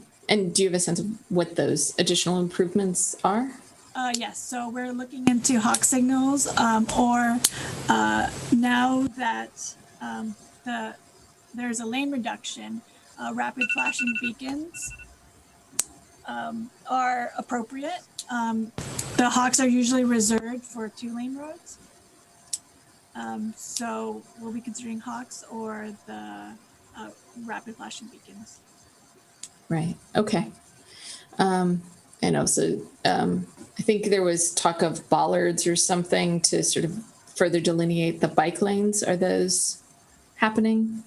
They will be happening, Councilmember Lamnan, but this project that we are doing is in conjunction with paving. So Sure. Paving has been done, temporary markers are in place. So we have to go ahead and do the striping to get the bike lanes in. Subsequent to that, we are going to procure and install the delineators. It's not going to be too long, but it is not done in conjunction with the paving project that is done by our paving contractor. It's different contractors that do those things. Correct. Got it. Okay. And then my last question was about, so I absolutely understand and heard the concerns about the trucking and impacts to our business community on the last leg of of Huntwood, the industrial section of Huntwood. And what I wasn't sure about was keeping the 2 lanes of traffic, but losing the parking lanes so that we could still have bike lanes, continue the bike lane path, and just wondered if that was considered or if that even made any sense. Existing class 2 bike lanes at that segment. So that will remain. Okay, there are existing bike lanes. Are you talking about the Huntwood to industrial? I mean, the Huntwood from Tennyson to industrial? No, past industrial, or Huntwood after industrial. Industrial to Whipple. Thank you. Yes. Yeah. Okay. Yeah. Okay. Thank you. I had a question. I wanted to. Their IT is helping Sherman with her headset, so we can fix the sound issue. So just FYI, that's what's going on if you're seeing fidgeting over there. So fantastic. All right. Thank you. Thank you, Mayor. All right. Thank you, Councilmember Mendel. And remember, we're on questions. I just want to remind everybody we have public comments to take and then remarks. So questions, Councilmember Mendel? Yes, thank you. Thank you, Councilmember Lamnan, for asking about the bollards. There were a number of folks who are concerned, especially on Patrick, about the impacts to traffic, and that this will be, have negative impacts. So I'm curious, and maybe this is to Alex, for no other reason than because we can hear you clearly. So it seems like most of the work here is striping and low cost changes. So if for some reason we did this and 6 months down the road, are realizing that, some piece of it isn't working out well, I'm presuming that it would be not terribly expensive to make some tweaks if they're deemed necessary, because it's mostly just paint. Am I in the realm of being accurate there? Absolutely, Councilmember Mendel, you're right. We can tweak it, we can change it if necessary for operational purposes. Yeah, okay. That's good. Thank you for that. That's all, Mayor. Okay, thank you. Councilmember Marquez? Thank you, Mayor. Thank you, Sherman, for the presentation. I really appreciated the staff report. It made it very clear our past policies and all the background information that got us to this point. My question is, you had a slide with regard to traffic collisions and different incidents, but I wasn't clear, was that data combining Patrick and Huntwood? Because I didn't see it parsed out, so I just wanted to make sure. Yes, the collision history was analyzed for both Huntwood and Patrick Avenues, and we combined, we did both. We combined them together and we looked at them as separate quarters. Okay. And then you mentioned that the traffic count that was done pre-COVID, what's the length, the time of that analysis? Is it 4 days, a week? Can you give us a sense? So typical, and this one specifically was a 3-day collection. So we collected volumes and speeds 24/7 for 3 days straight. Okay. And you mentioned securing some additional grant funding. So you mentioned the Hawk signal. And can you remind me, is that being considered closer to Weeks Park, or where specifically were you going to be considering that? So if the recommendation to reduce a corridor to one lane in each direction, then we would recommend installing rapid flashing beacons, which are probably less than a tenth of the cost for a hawk signal. But we would plan to install those at every uncontrolled intersection. So any intersection that does not have a stop sign or a signal. Okay, got it. And this is specific just to Patrick, correct? Or does this apply to Huntwood as well? This is specific to Patrick, but it also includes Gadding Road. Got it. It would extend to Harder then. Yes. So from Tennyson to Harder. Okay. I'll reserve my comments. Those are all my questions for now. Thank you. Thank you. Councilmember Salinas, do you have a question? Yes, I do. And I'm going to turn my camera on. For some reason, I'm just having terrible connectivity issues tonight. So bear with me. One major issue is speeding along that corridor, and the changes that we're about to do is going to minimize or reduce the potential of speeding from Tennyson to Harder, correct? Correct. Okay. And then the other big issue down that corridor, and I mean, particularly at the corner of Schaefer and Schaefer, Gadding, and Patrick, right there in that, right there where Glassbrook Elementary School is traffic just goes through that corridor at a high rate of speed. So the changes we're making, it is going to reduce reduce the high rate of speed through that corridor, correct? Whenever road diet is implemented, one of the benefits is that it helps reduce the speed in the corridor, correct? Okay.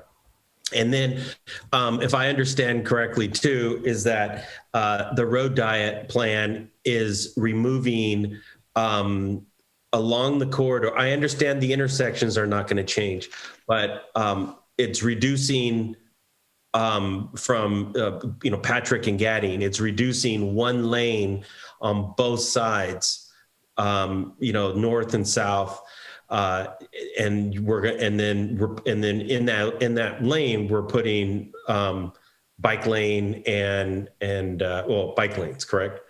Correct. Protected bike lanes. Yes. Protected bike lanes. Okay. So that's I've received several email. I'm sure we all have, and I've also spoken to several of the neighbors, particularly along St. Bede's Lane, and the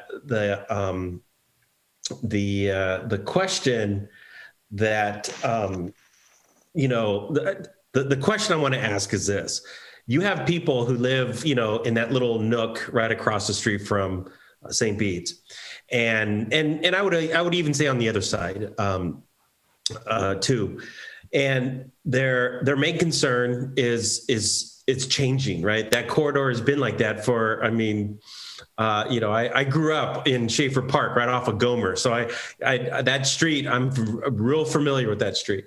And so you have people that have lived in that neighborhood for decades and decades.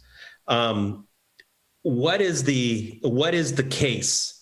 What is the argument briefly to ease folks who have lived along that corridor for many years? What is the case to do this?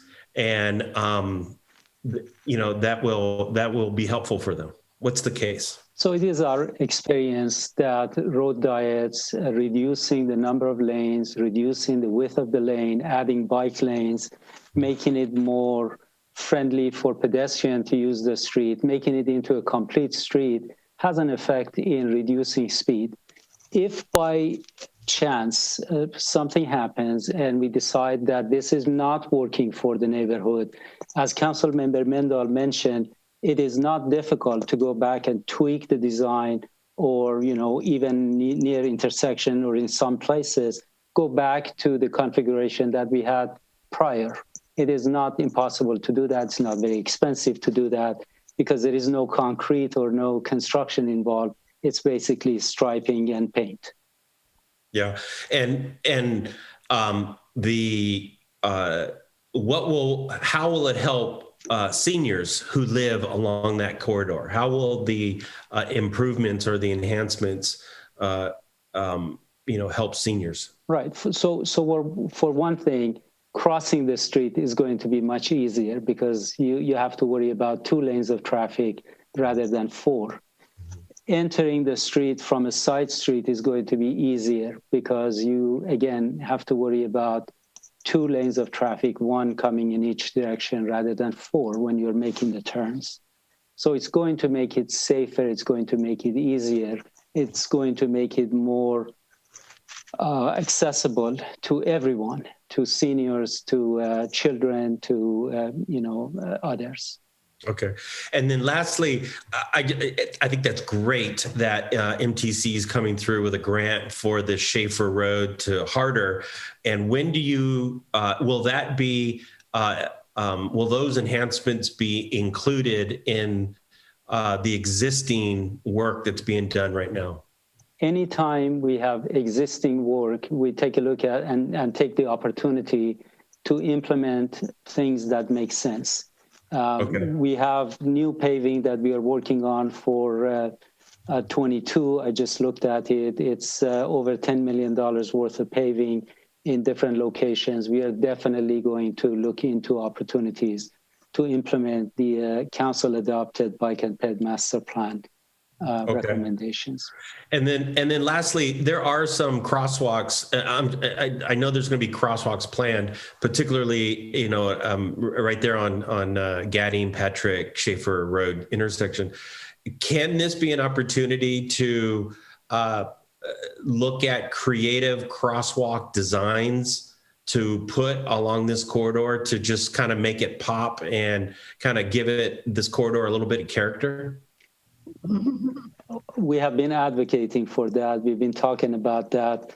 When we presented the design for the linear park, there were some, items of that included in crossings of, one section of linear park to the next. Great ideas. I've seen it in other communities, and we are thinking about implementing them in Hayward as well. And then one last thing, although I've never looked it up on a map, I never measured it, or, I don't know the GPS methodology behind it, but I've always sort of suspected or kind of, hypothesized that intersection, Schaefer, Gadding and Patrick Avenue, that intersection, it seems to be like right in the middle of the city.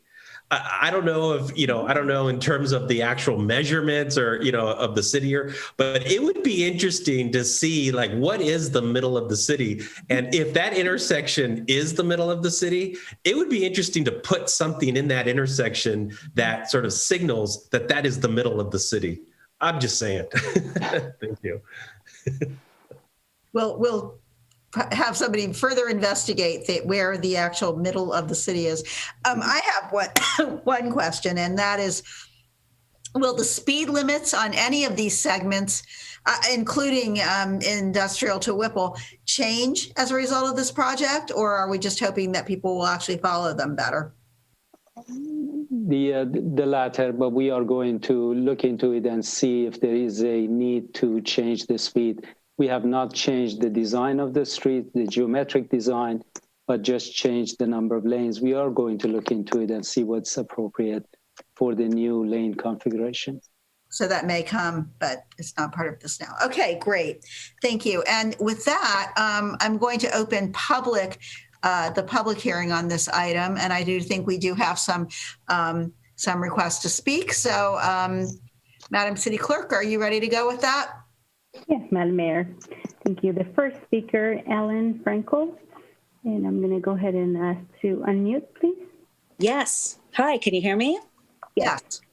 Okay, fantastic. I appreciate the opportunity to speak with everybody. I didn't notice, I actually live on Patrick Avenue at Rieger. And so this is of great concern to me. I know that Charmin was talking about the public outreach, and actually I didn't find out about this project until after the paving, and I asked where the lines were, and so I found out that there was this all this project was happening. So that's how I found out.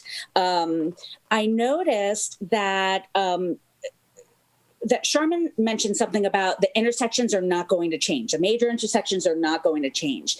But I didn't see the whole intersection of Tennyson turning onto Patrick from the highway.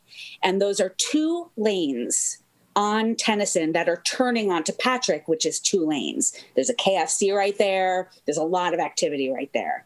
So I think that there could be a lot of confusion and a huge backup on Tennyson if they're turning onto 1 lane. And so I kind of just wanted to throw that out there, that it's and just like personally speaking, I think it's going to be impossible for me to pull out of my driveway. But, really more as a general comment that having 2 lanes turn into 1 lane is just going to be a huge backup. So I'm hoping that we keep the 2 lanes of traffic, even if there's a middle lane, keep the 2 lanes of traffic at least through Rieger. From Tennyson. I think that would be really beneficial. I mean, the street's really huge. I had an 18-wheeler do a U-turn right in front of my house the other day. So it's a pretty big street. I also wanted to see if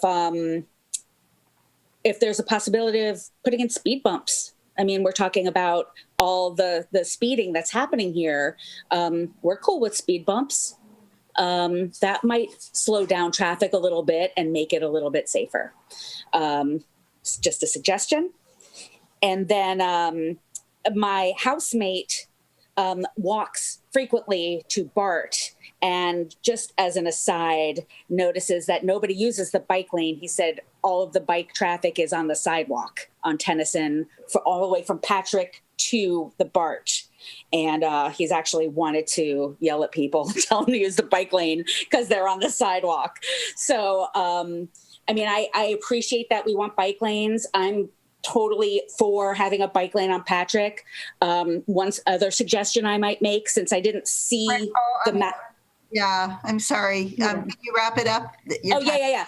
One more suggestion, just at the because I didn't see the map of the intersection at Tennyson, maybe removing the parking from Tennyson on Patrick, from Tennyson, maybe for the first to Rieger, because there's ample parking on Rieger.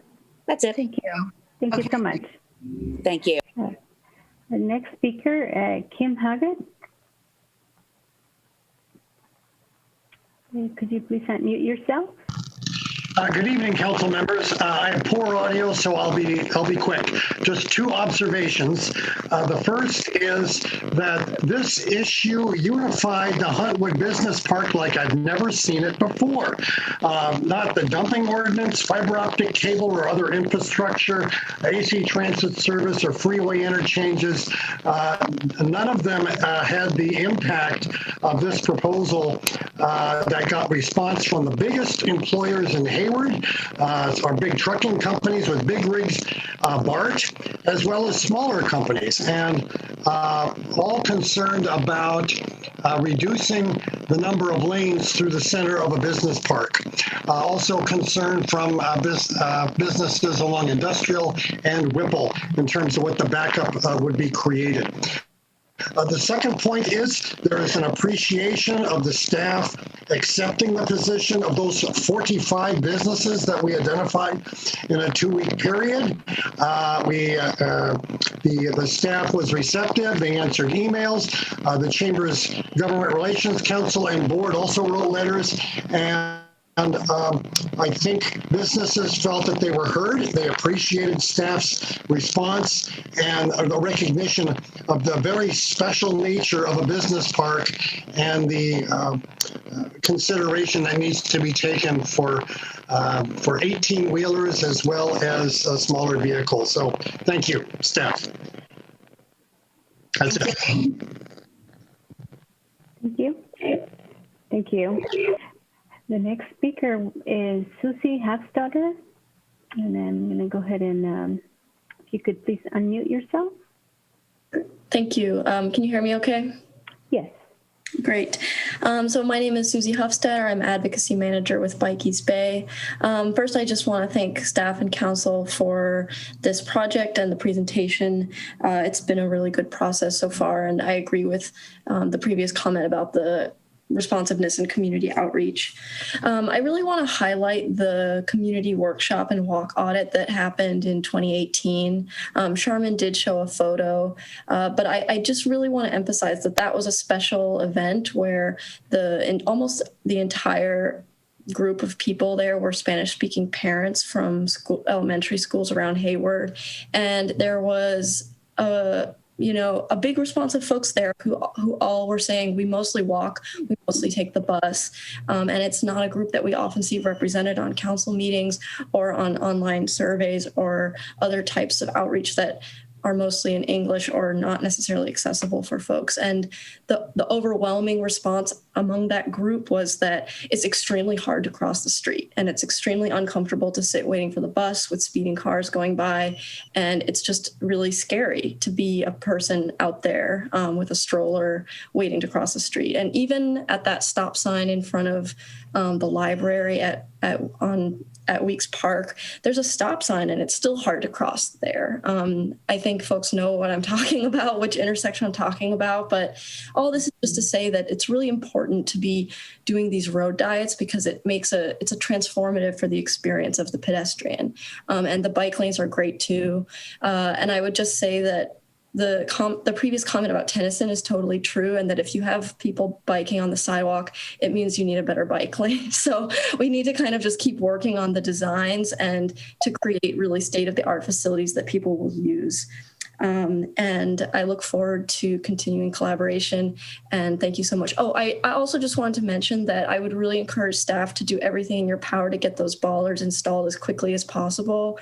It may create confusion to have a long period in between there. So just anything that can happen to have the vertical element installed quickly after striping would be fantastic. So thank you so much for your time. Thank you, and thank you for your input. Thank you. Yes, Mr. Stephen Dunbar. And please go ahead and unmute yourself. Hello, can you hear me again? Yes, go ahead. Excellent. Hi, my name's Stephen Dunbar. I'm a board member with Bike East Bay.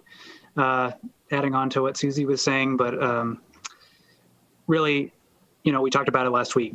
We got to just do it. Climate change is happening, and here we are. This is a way to reduce our transportation emissions that are above 50% of our net CO2 emissions. That's one piece. The other piece I'd like to mention is that Enciso Hernandez died on Tennyson Boulevard a number of years ago, as you remember. But if you go look up the East Bay Times article when that happened, you'll find that he was hit on Patrick Avenue in front of Weeks Library before that happened, and that was our warning. And so this is the solution to that problem. This is honoring him to that degree possible. And the last thing I'll say is that, yes, there will be an adjustment and learning time. It happened in Oakland when parking protected bike lanes happened there for the first time. Give it some time, give it some flyers, make sure the bollards are in, be kind to people, being confused about it. We'll get through it together. That's all I have. Thank you. Thank you. Thank you. The next speaker, Kyle Kumar. Please go ahead and unmute. Hi. My name's Kyle. I work over on Huntwood actually, and not having a bike lane is one of the biggest deterrents that I've had in not driving to work and biking instead. So I think this is a great project for improving these things, especially when Mission had their class 4 bike lanes put in. That was amazing. On one thing I'd like to say is that I understand the business's concerns with not continuing the bike lane all the way through to Whipple. But for some of the people that actually work in that area, going from protected bike lane to the streets as they are now, I feel like it would be beneficial to actually push that so that those bike lanes do continue all the way. But I understand there might be some issues with some of the businesses in the business park. But yeah, I think that would be a great thing to have for some of the people that actually do want to bike to work in those business park areas. That's what I have. Thank you, guys. Thank you. Thank you. And the next speaker. Area code 925, the last 3 digits 112. If you could please go ahead and press *6 to unmute.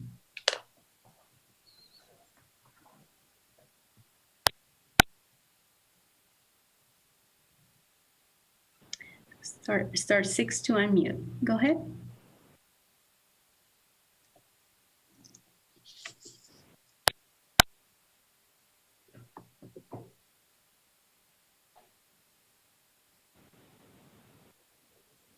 Go ahead. Maybe, well, let's go ahead and go with the next speaker, and we'll come back to this person. And if we have Liliana Ventura, please go ahead and unmute.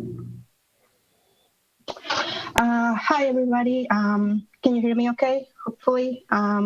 So I'm actually a former City of Hayward employee. I used to work for the transportation department. But most importantly, the reason I'm calling is because I used to live on Gadding a long time ago. I'm still a Hayward resident, but I no longer live on Gadding.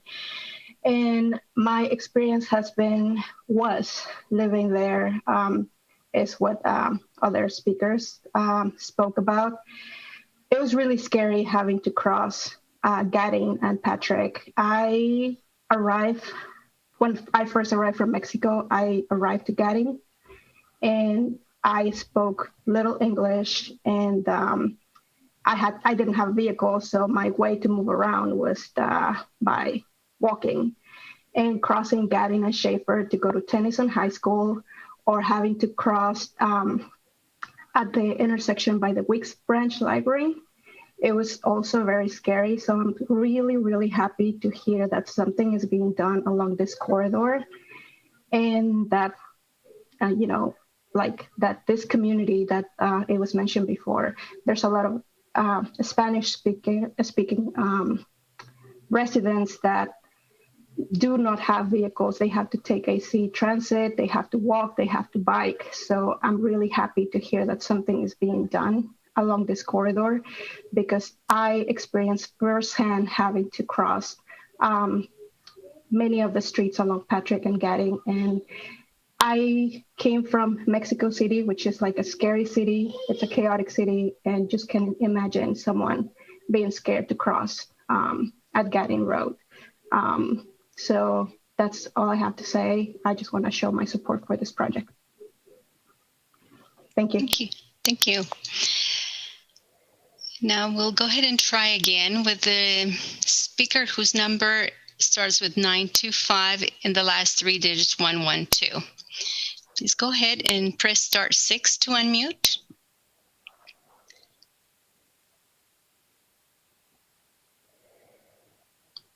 Can you hear us okay? They are unmuted. That's correct. But we're not. Yeah, unfortunately, I don't think, I believe the person is unmuted. Oh, but they're just muted again. Yes. So press *6 to unmute. Try talking right now. Go ahead.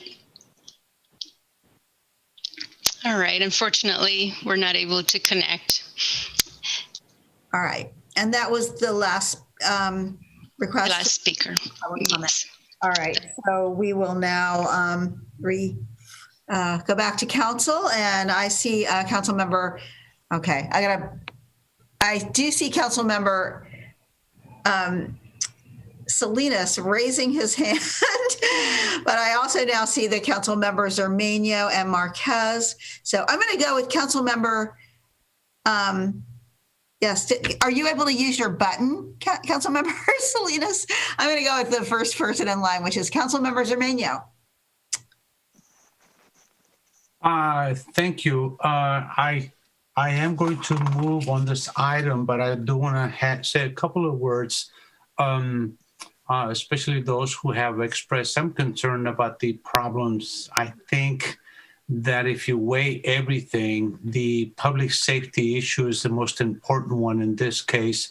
And we have a lot of pedestrians, as Ms. Ventura has mentioned a little while ago, crossing streets. It's difficult even downtown and anywhere else. And I think this is part of it's a continuation of what we did last week, which was a master plan of bicycles and pedestrians. And as an avid walker myself, avid bicycle rider, today I actually rode my bicycle to a meeting with a couple of residents. So this is so important. This is public safety, one of the other aspects of public safety. And I applaud staff, Charmaine and Alex and the rest of the team that actually came up with this plan. We're not finished. I think we still have a couple more roads, a couple more avenues to make safer for bicyclists. And for that, and with that, I will move on the item. Second. All right. So the staff recommendation has been moved by council member Armenio and seconded by council member Salinas. And council member Salinas, did you want to speak then to the? Yeah. I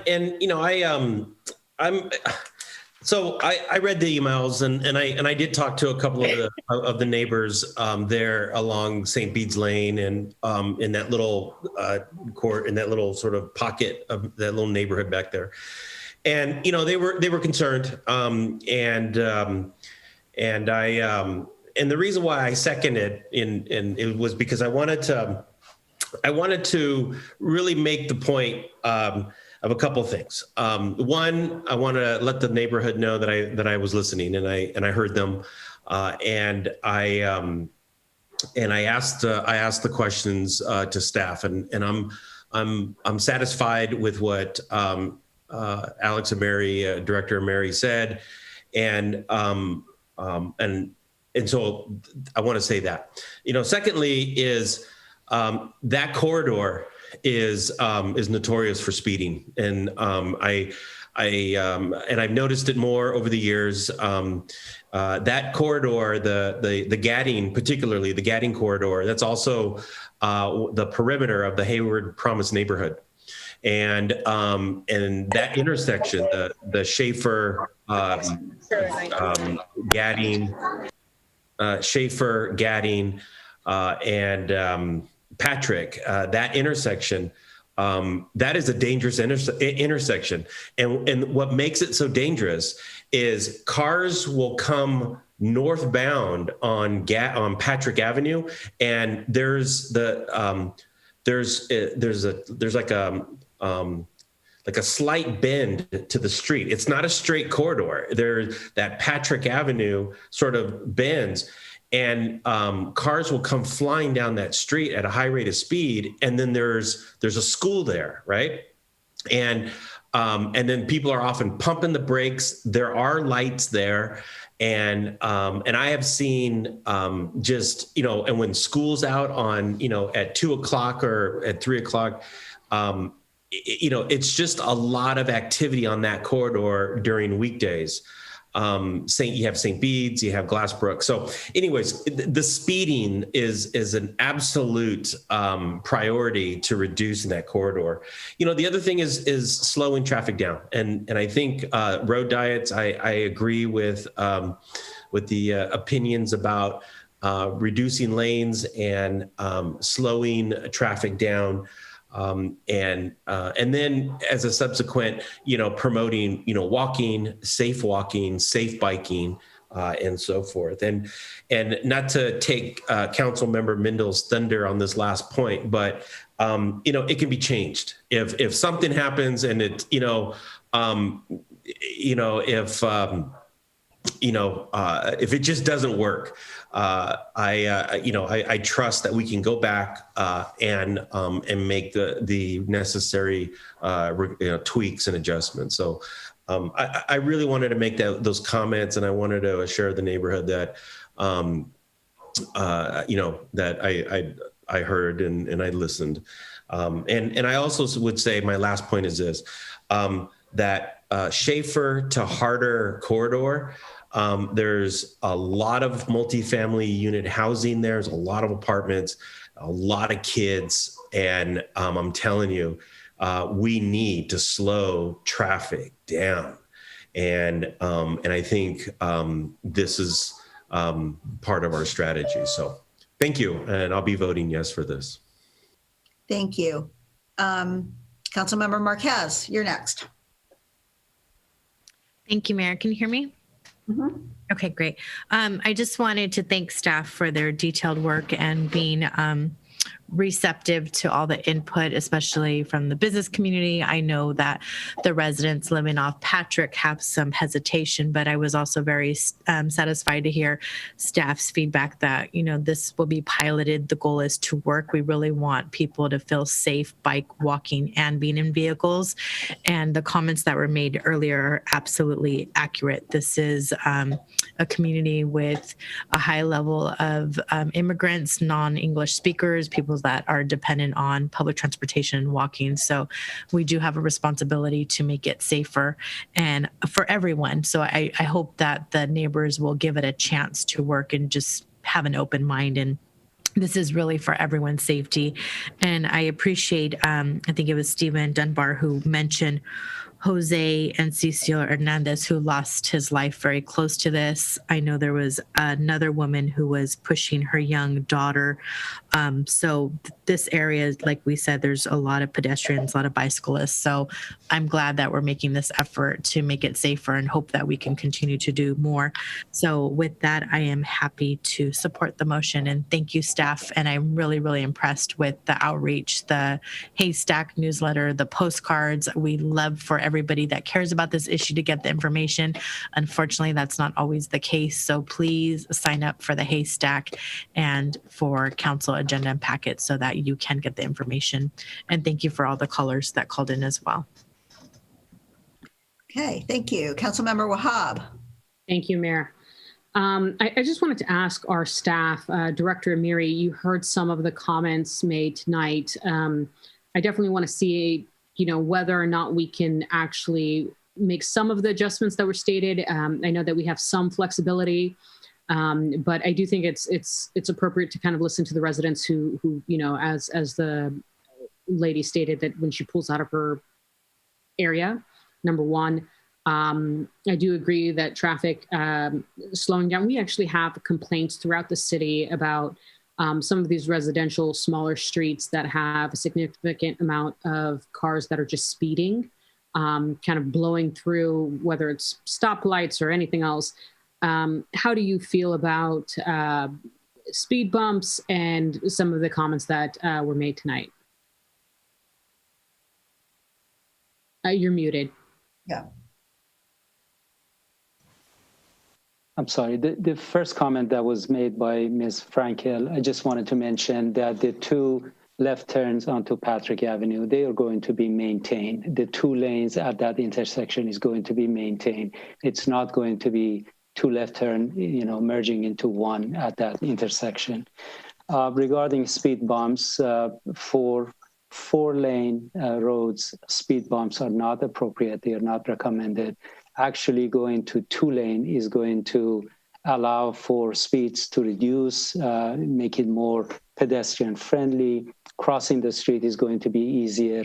If there is a speeding that occurs after we reduce the lanes to 2, then we have the opportunity to look into it and see if it is appropriate to take other calming measures, such as adding speed bumps. Perfect. I do appreciate that. I also just want to highlight, as we are kind of focused on making these, pedestrian and bicycle friendly city in a sense, I know in the past last year, I sent you kind of a picture of some signs and, seating and so forth. I do just want to highlight some of our signage, our crossing areas, things like that, to be a little bit more visible, whether that's through larger signs, whether it's through colors, whether it's through anything. And the reason for that is oftentimes, for example, I always reference my father, vision, especially at nighttime, is a little bit more of a problem, as we are trying to be a little bit more of an age-friendly city as well. Mm-hmm. So I do just want to add that in any of our future plans, if we can kind of incorporate some things around that. Other than that, I do appreciate the work of yourself and your staff. I'm happy to hear that our chamber was happy with one of our decisions that we've made. And definitely, if the residents, is there a particular timeline that you would still like some input from residents, or, some considerations that, you would like to address or respond to?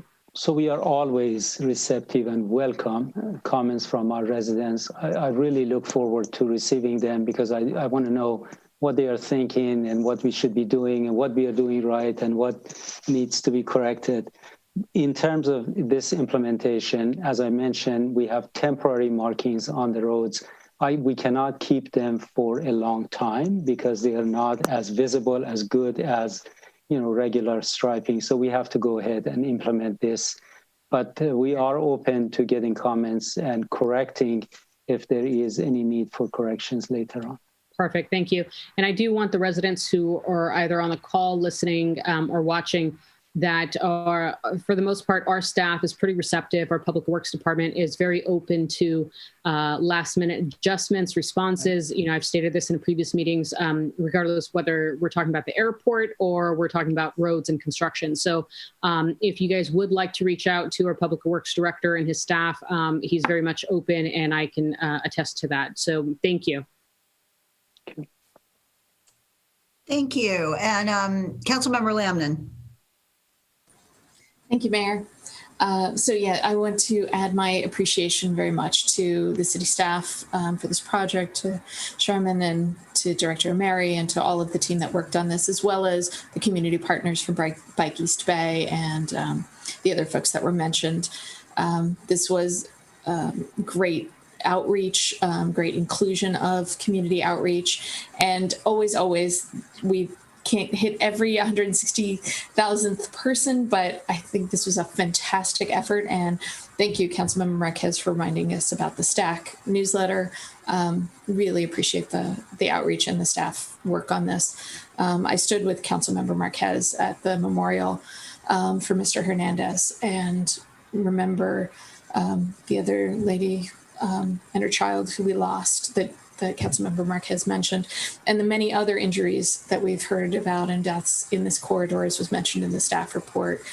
When we ran for election, we hear about the traffic and the speeding and, yes, the congestion, but the safety of this community, and especially in South Hayward, and the need for investment in South Hayward. This project delivers on a lot of what we've heard from the community, and I really appreciate that staff has followed through in such a thorough way in meeting the community demands. We will never please everybody, that's not possible, but a lot of the input was incorporated. I do have so I'm happy to support the motion on the floor. I have a couple of my input things. One, I think this has already been considered, but I just want to flag it just in case, which is, of course, there's the large drive-through food pantry that we honored earlier this evening at the South Hayward Parish Westminster Hills site.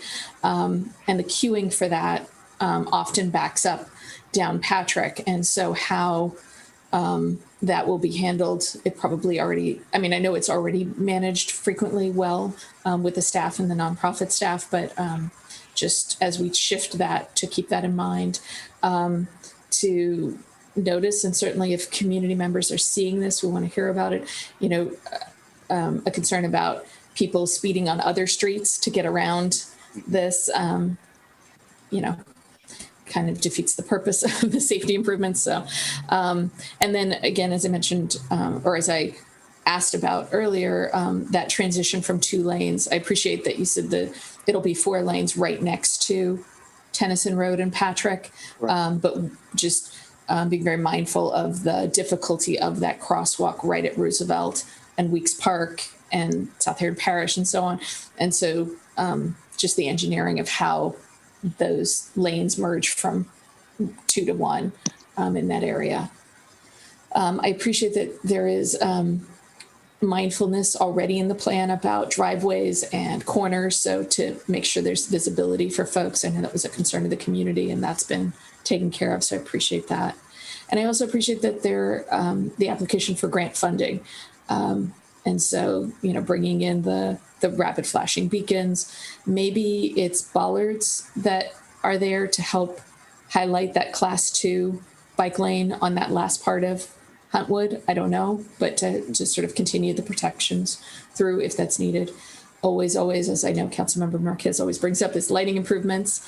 And I also appreciate that you're applying for funding for the signal improvements, because the Whipple, Huntwood, and the other street is out of my head, Sandoval, that those lights I know you've been hearing about for years. And so I deeply appreciate that you're pushing forward on finding funding for those and prioritizing that.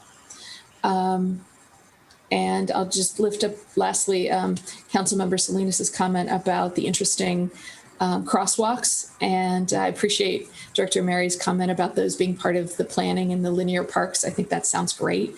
And I always enjoy in San Leandro, there's a rainbow one. I know some communities have done Black Lives Matter ones, which I think would be great. If we figure out where the heart of the city is, maybe there's a heart crosswalk in that area, who knows? But I really appreciate the ideas tonight and the input of all my colleagues. So thank you very much. Thank you. And if there are no further council, Councilmember Marquez? Yes. Thank you, Mayor. I just wanted to acknowledge, I know both Councilmember Lemon and I both mentioned the death of another individual as well, and I was able to locate her name. I apologize that I didn't know it earlier, but her name was Denisha Turner, and we lost her in March of 2015 off of Tennyson Road as well. So just wanted to acknowledge this. I'm sorry? That was the one in the, yeah, that was very sad. Yeah, so just want to hopefully, you know, this is a unanimous vote and that we can do it in memory of her, Denisha Turner, as well as Encicio Hernandez as well. Thank you. Thank you. And, so I think most of the council members have spoken. I have something to say here. I will be supporting this motion heartily. And I serve on the Alameda County Transportation Commission, and also very much involved in regional planning through the Association of Bay Area Governments, which is now kind of a partner with the Metropolitan Transportation Commission. And, you know, this isn't something just Hayward is talking about. The entire region is talking about this issue. We built California, we built this area to serve the automobile, and those days have to be over. And we have to recognize that the automobiles should be in third or fourth place, behind bicycles, pedestrians, public transportation. People who use those modes of transportation are helping us save the planet.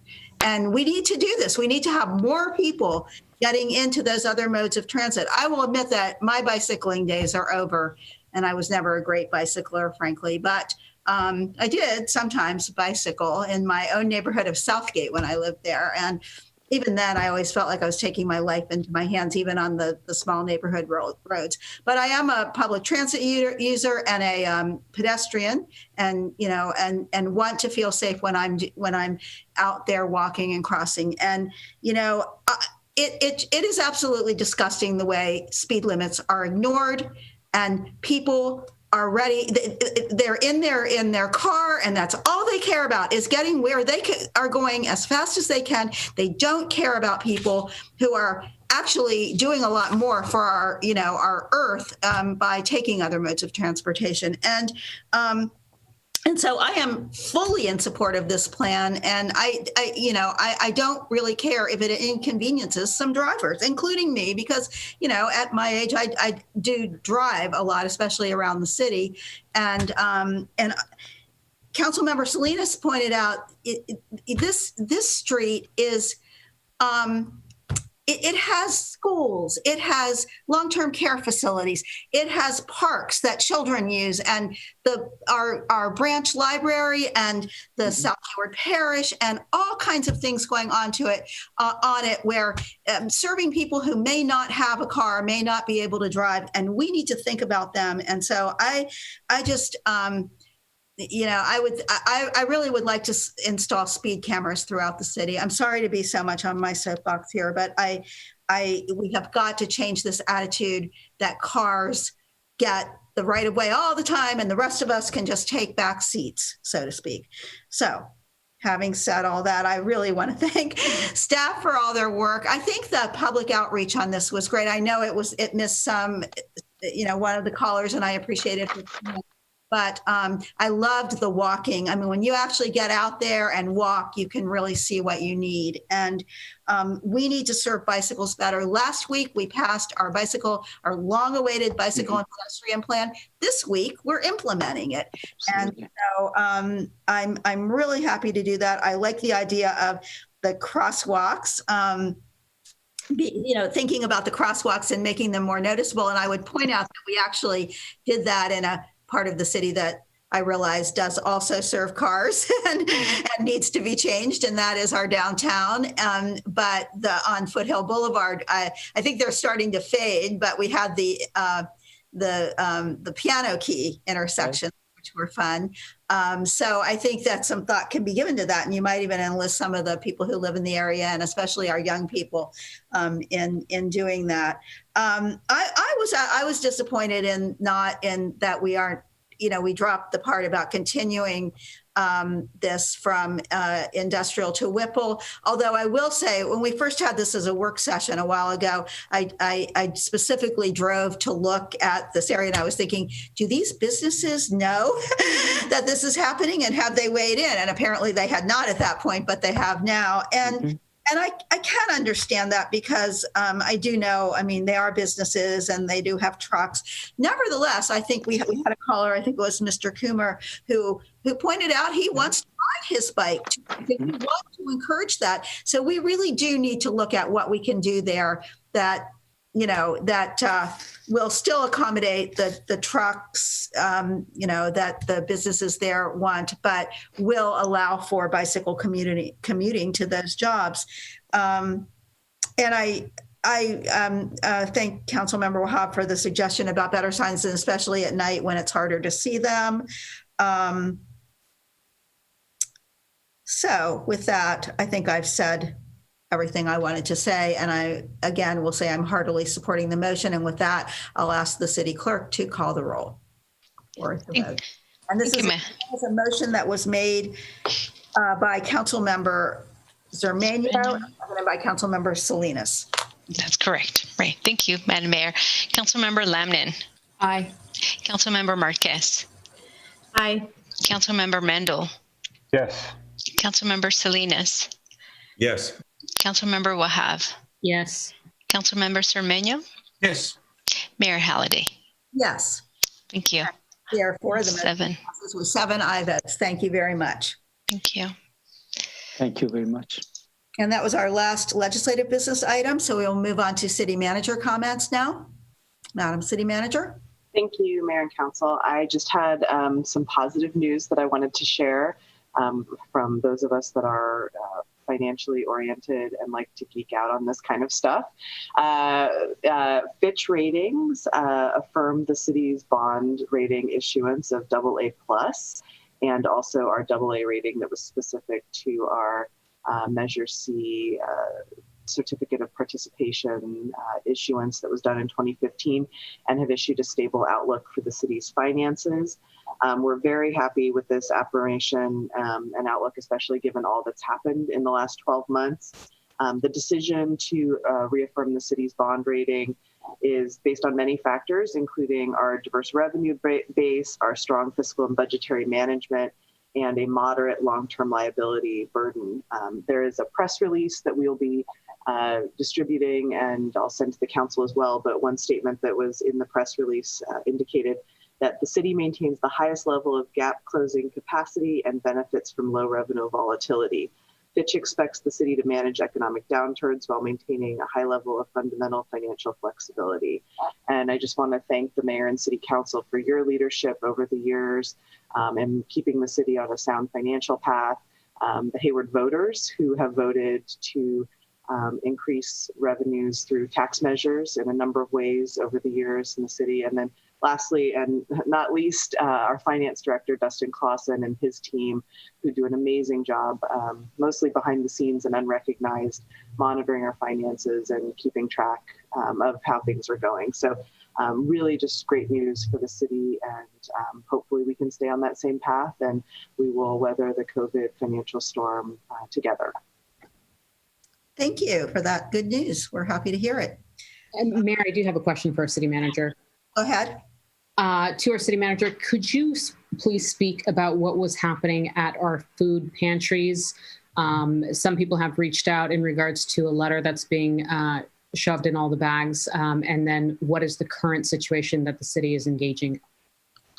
Sure. So we had sent out via the Stack newsletter and on our social media channels last week an apology notice when we received boxes every week from the U.S. Food and Drug Administration, which is a federal agency. Typically, our staff opens those boxes. We document the food products that are in them and before we distribute them. Unfortunately, last week was the first and only week that we have not opened the box to take a picture. And inadvertently, well, I don't think it was inadvertent, but we missed the fact that there was a letter inserted in all of the boxes that was on White House stationery from the president that included a message which we deemed as very inappropriate. Once we discovered that it was in the boxes, we removed it from the remaining boxes, but unfortunately a number of the boxes went out with the letter in it. We did issue that apology to everyone via social media this week.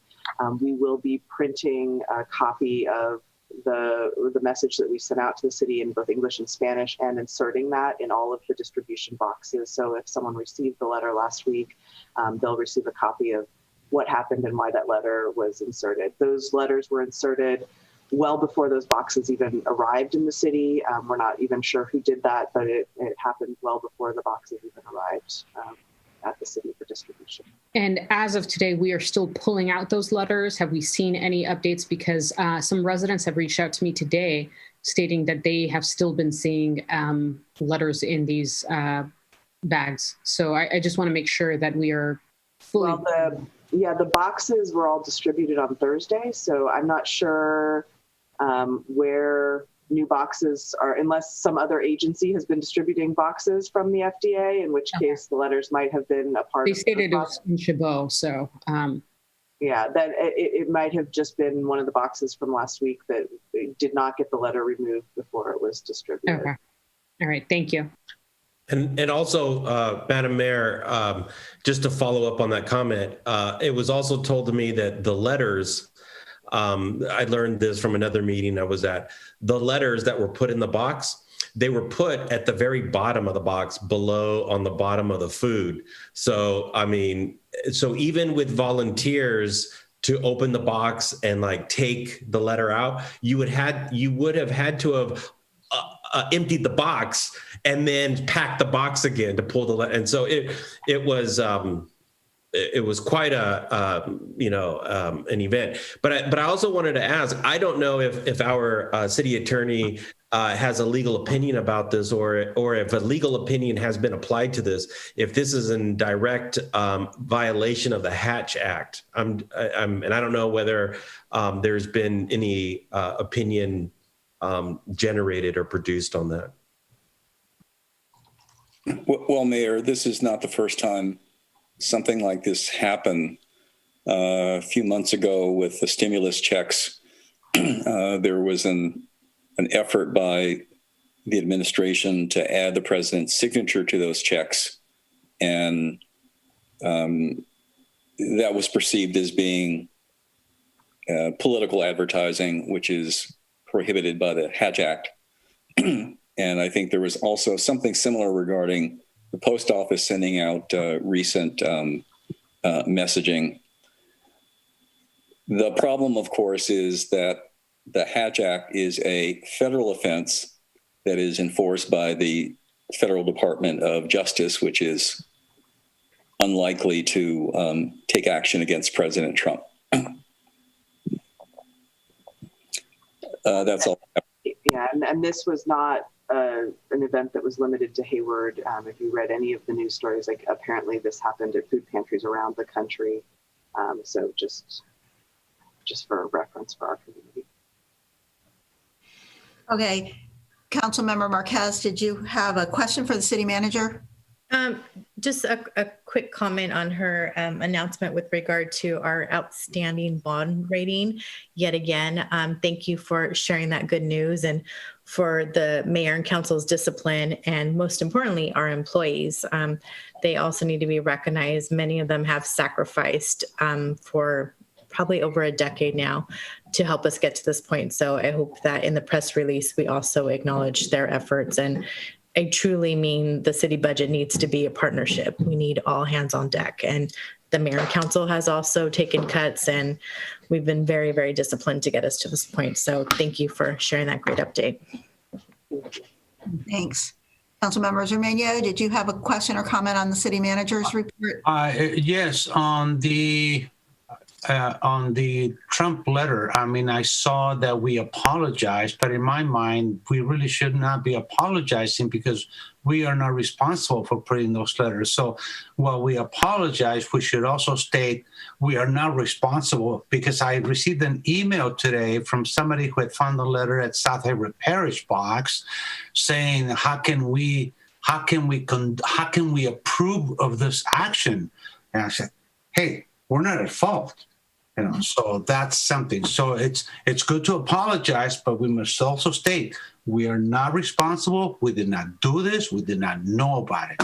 And I think that was clear in the message that we sent out last week. We did apologize for those who received the letter, but then also explained that the letter was, put in the boxes by people outside of the city and unknowingly to us.